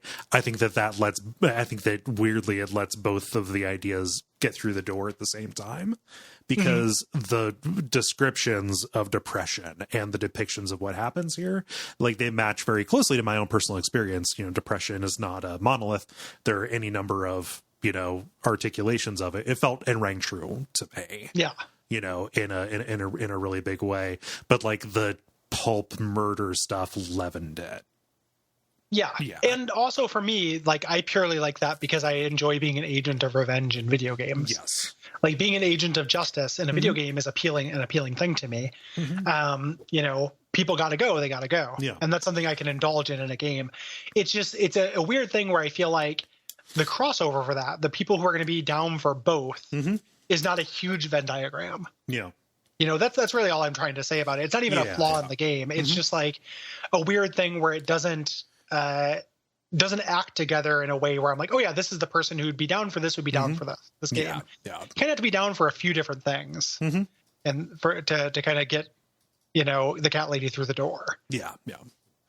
So that's all I'm remarking upon. And that's why this scene where you're calling out the Queen of Maggots, you're saying, oh, you symbolize my depression and stuff. I was like, no, she doesn't. Like, that's not the game I've been playing, and the developer, like we did in interviews, he's like, we kind of stumbled upon that. Like, I think he goes in this very instinctual, kind of following his muse, even moment to moment, not initially. So it's not very, it's intentional, not intentionally, but it's knowingly incoherent a little bit. Yeah. Yeah. This little bit, and it doesn't ruin it. I really like this game quite a bit. Yeah. It's interesting. Like when I was playing it in the moment, I'm like, this is dumb because I want this arc for Susan. I want Susan to overcome this and everything. The Susan that overcomes this is not the same Susan who I played where I took joy in killing the Maniac Mansion killers. Yeah. It's interesting. I think that this game stands on its own, even with that scatteredness and the way that again, an imperfect joint, right? I think that it stands on its own, even without that. Like once he decided, okay, I'm going to go back, I'm going to expand on the Joe and Ivy story in this Downfall remake, and then tie everything together in Lorelei. I think that he figured out. He's like, okay, I stumbled on this stuff instinctually. And then he figured out how to steer all of these different lines in a way that makes it hang together a little bit more as a whole, more so than this as like the best of these, than the single work by itself does. Right. Yeah. And I haven't played, the whole thing. I haven't played the series. I'm not making a case of like, oh, you need to play all of them to appreciate it. I'm just saying like, as the person here in the conversation with that context, that is something that happens where, his instinctual approach eventually gets smoothed over. Yeah, for sure. And that's something that happens fairly commonly. Like that happens in art. Yeah. Like people, if you like, couldn't be a more different work, but if you believe that George Lucas truly had all that shit planned, like you're a fool. Yes. That is not true. That's something you say after the fact. Portions of it I'm sure were planned. Yeah. But it's not, a lot of times art does not work as this kind of grand architectural thing that comes together piece by piece. It is a make it up as you go along. And this is just unusually leans into that. Yeah. No. So you can, she wants you to blow out a candle, leave. You don't have to blow out a candle. You can just leave. You can divide her here. You can blow out a candle. I don't know if you can blow out the incorrect one. No, you can't. Yeah. Yeah. And you wake up in the bathroom with Mitzi there. She hugs you. She's really, sad about she thought you were dead. Right. Which is a powerful feeling. Yeah. While you were dying, you told her, hey, think of a vegetable and I'll guess it when I come back. Just as a way to assure her that, you would come back, and, she guesses the wrong one. But again, it's like a really heartwarming moment before Mitzi gets real. So Susan only half explains how she came back and basically says like, yeah, no, I don't think I'm going to be able to do that again. So we need to make this count. We need to go face the Eye of Adam and, make him pay for what he's done to us. She talks about having 9 lives. This isn't the 9th time she's died, is it? No, I mean, it could be multiple times depending on how many times the nurse Edna character gets you. Yeah, I guess that's true. Yeah, that's the time you can die unlimited times. Yeah. So you go into the Eye of Adam. It's a server room with these creepy photos hanging from the ceiling. And the Eye of Adam is paralyzed. Yeah. It's wheelchair bound. Does not speak to you. Cannot speak. Yep. Speaks through using his computer, and he has a controller in his eye, like real people do, that allows him to do kind of text to speech or just text to text on his computer. Yeah. So like we see him as he types, we see the cursor go on the on-screen keyboard and type stuff out and display these messages. And Mitzi is outraged that this is the person that has caused all of this misery for her. Not only, killed the lover of her life, but also attempted to kill her here. And she pulls a gun.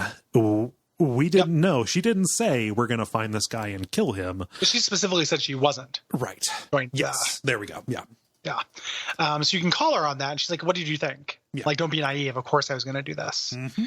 And basically this is a little dialogue, like not puzzle, but puzzle-lit. Yeah. You've got to convince her not to shoot Adam as he is, basically saying, hey, do it. This is John Doe at the end of 7. Exactly. He's got oxygen tanks and he's filled the room with oxygen. Right. He's fully on taking the black pill. He's killed his dad or his grandpa. He doesn't care. He's going to basically commit suicide by cop and also take his last victim with him. Yeah. Suicide by cat lady. Yeah. Suicide by crow. Yeah. And you say like basically, hey, remember what he said? Don't feed the trolls. Like, don't give him what he wants.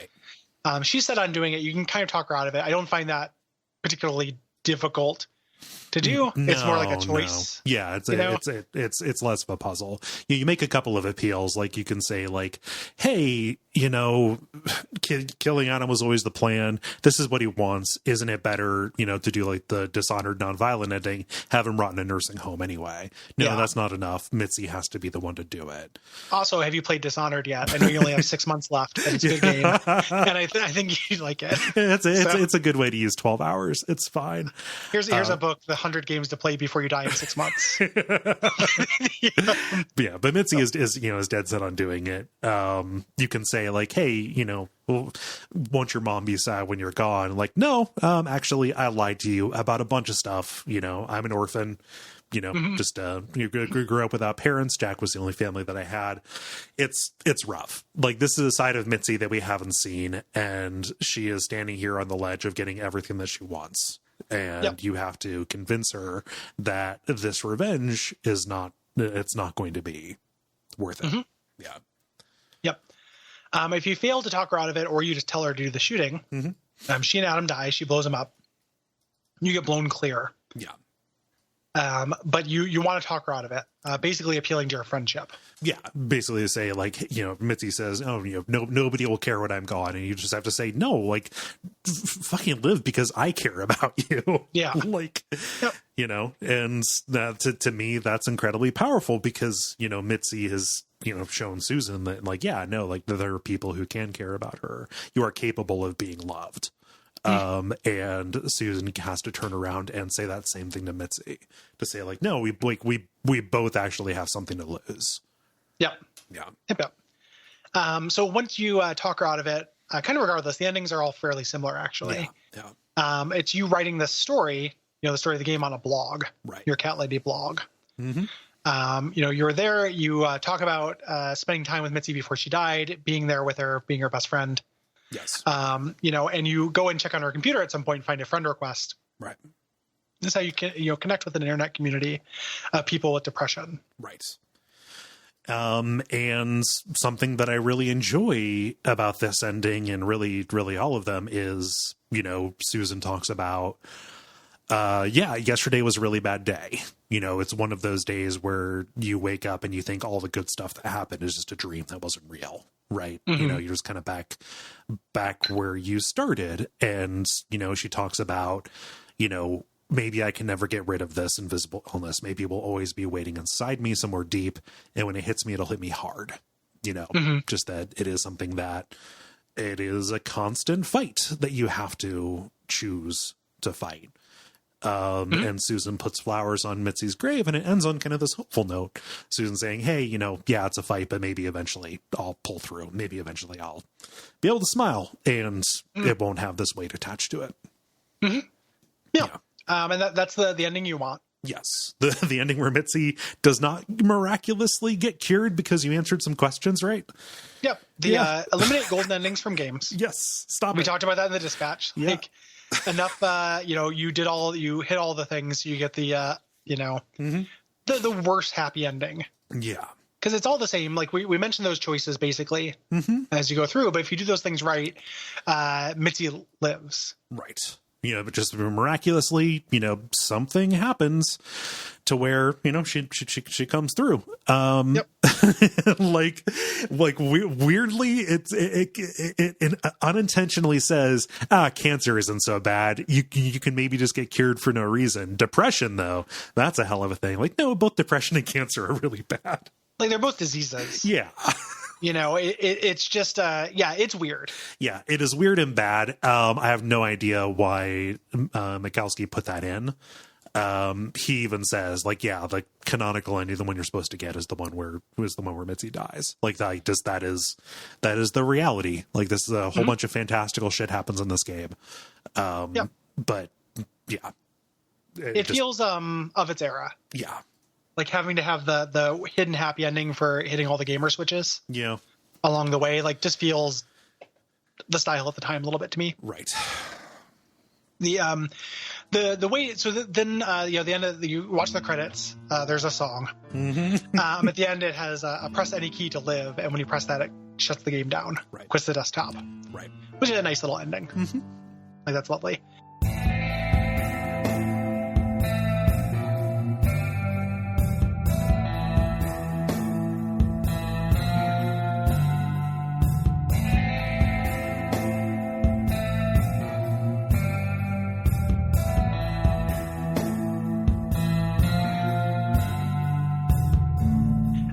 It's a weird thing at the end, like when her having the depression and doing the blog at the end.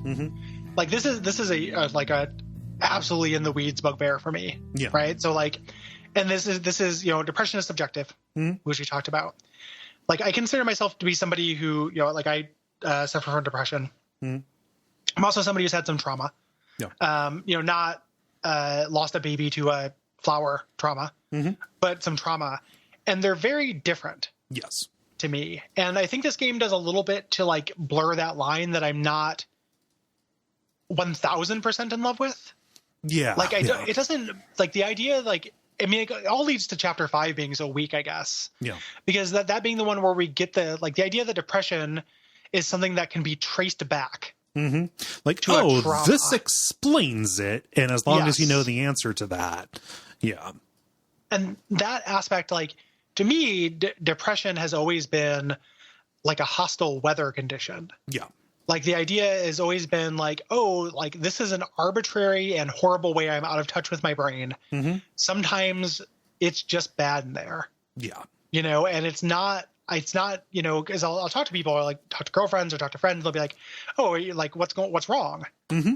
There's no answer. Right. You know, but for Susan, what's wrong is she lost her child. She had this drama. You know, there's an answer. Mm-hmm. And that it doesn't explicitly say, oh, I have depression and also this trauma exacerbated it. Trauma and depression are often comorbid, but they are not the same thing.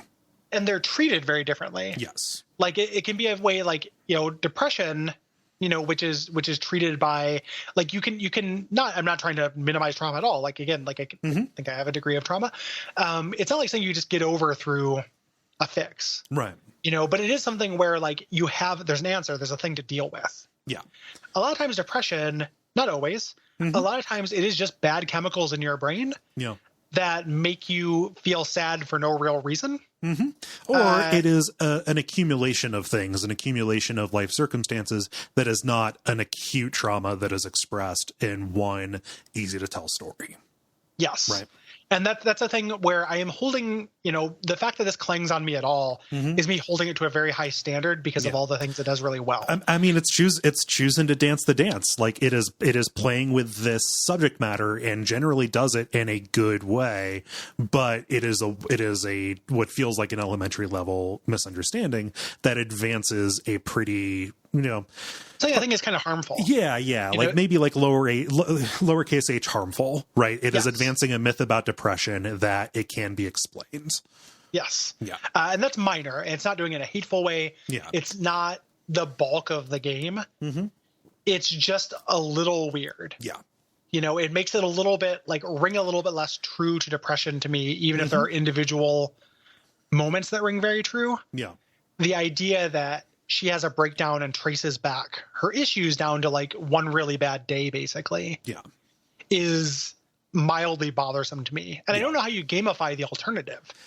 I don't know how you make a game like this, like a narrative adventure game, that is about the way that depression manifests as this low-level patina over your life that performs like a sine wave. Yeah. Where it's just like, oh, I'm, you know, it's up to my neck today. Yeah. Like, oh, today I'm underwater. Today I can walk because it's up to my ankles. Yeah. It is something that even changes your perceptions. Yes. You know, like, it is a disease that makes it impossible for you to be a good judge of your own conditions. Yeah.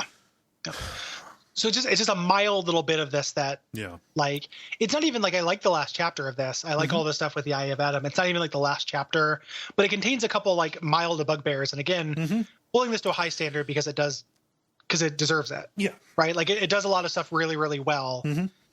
That I can't help but notice these little things are a little like, you know, just a little bit itchy. I don't know. Like, we criticized Hellblade for the way that ended by basically saying, oh, you can willpower away psychosis, and actually it is a superpower that you can embrace. High five.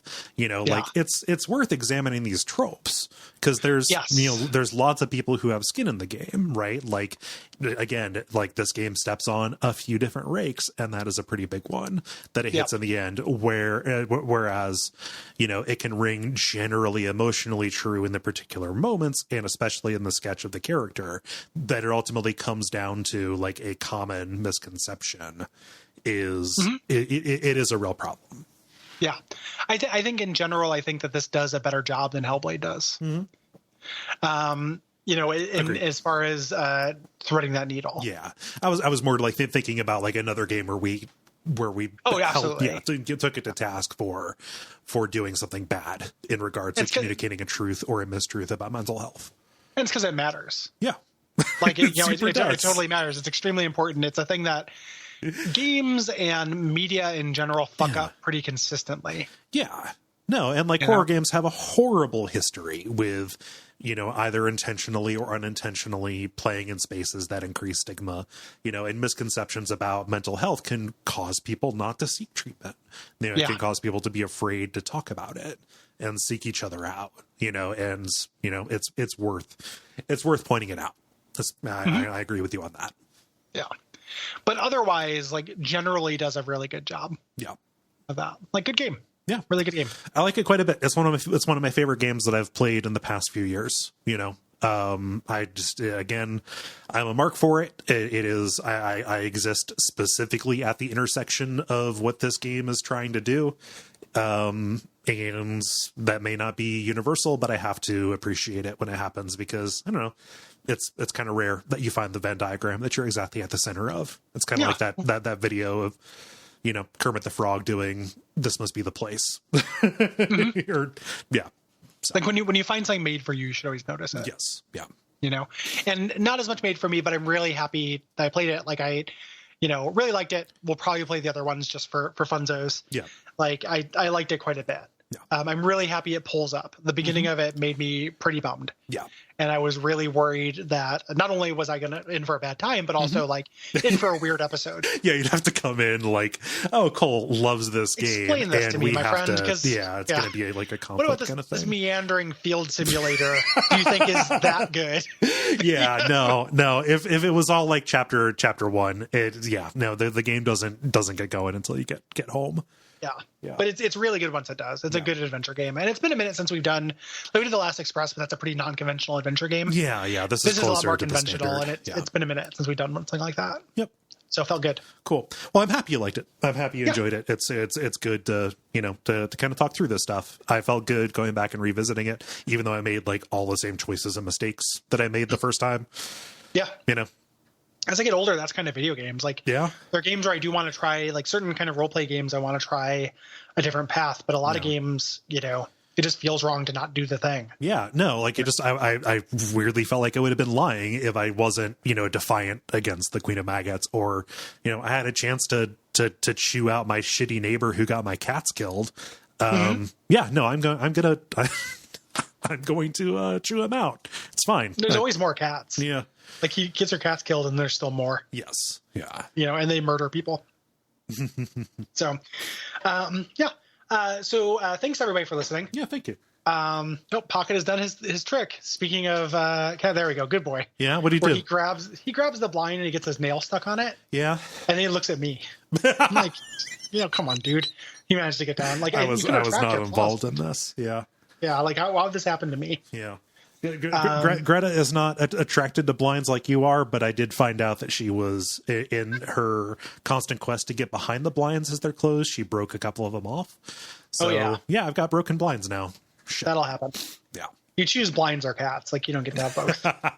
So it's like plants generally. Mm-hmm.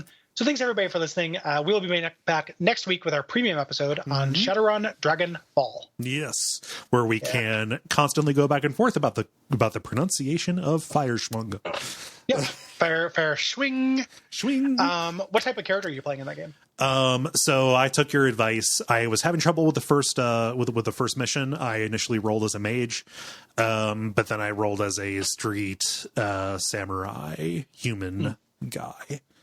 Yeah. Yeah. I'm trying a rigger. I've never played a rigger in that game, so No.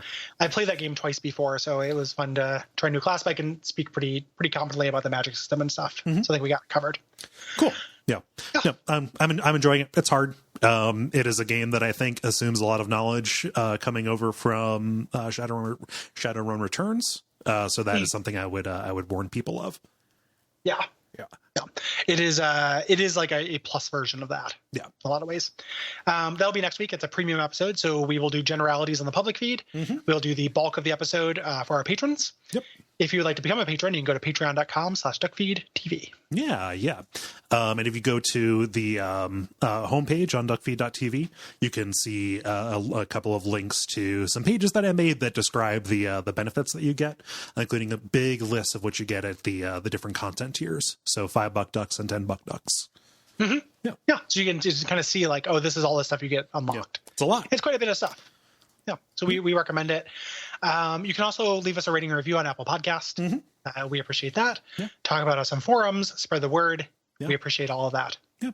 If you have thoughts about January's games, the deadline is January the 15th. I believe you have time as of the early release here. If you have thoughts about February's games, then the deadline for that is February the 15th. Go to Duckfeed.tv/contact and write in if you have thoughts about various Atari games, Death of the Outsider, the Dishonored 2 expansion, or XCOM, Enemy Unknown /Within. Mm-hmm. Yep. Hit us up. Hit us up. Yeah. And that's probably about it. Think so. We appreciate you. Mm-hmm. Thank you for listening. Yeah. And until next time, what should they watch out for, Cole? Watch out for somebody else because you are not alone. Umbasa. Umbasa.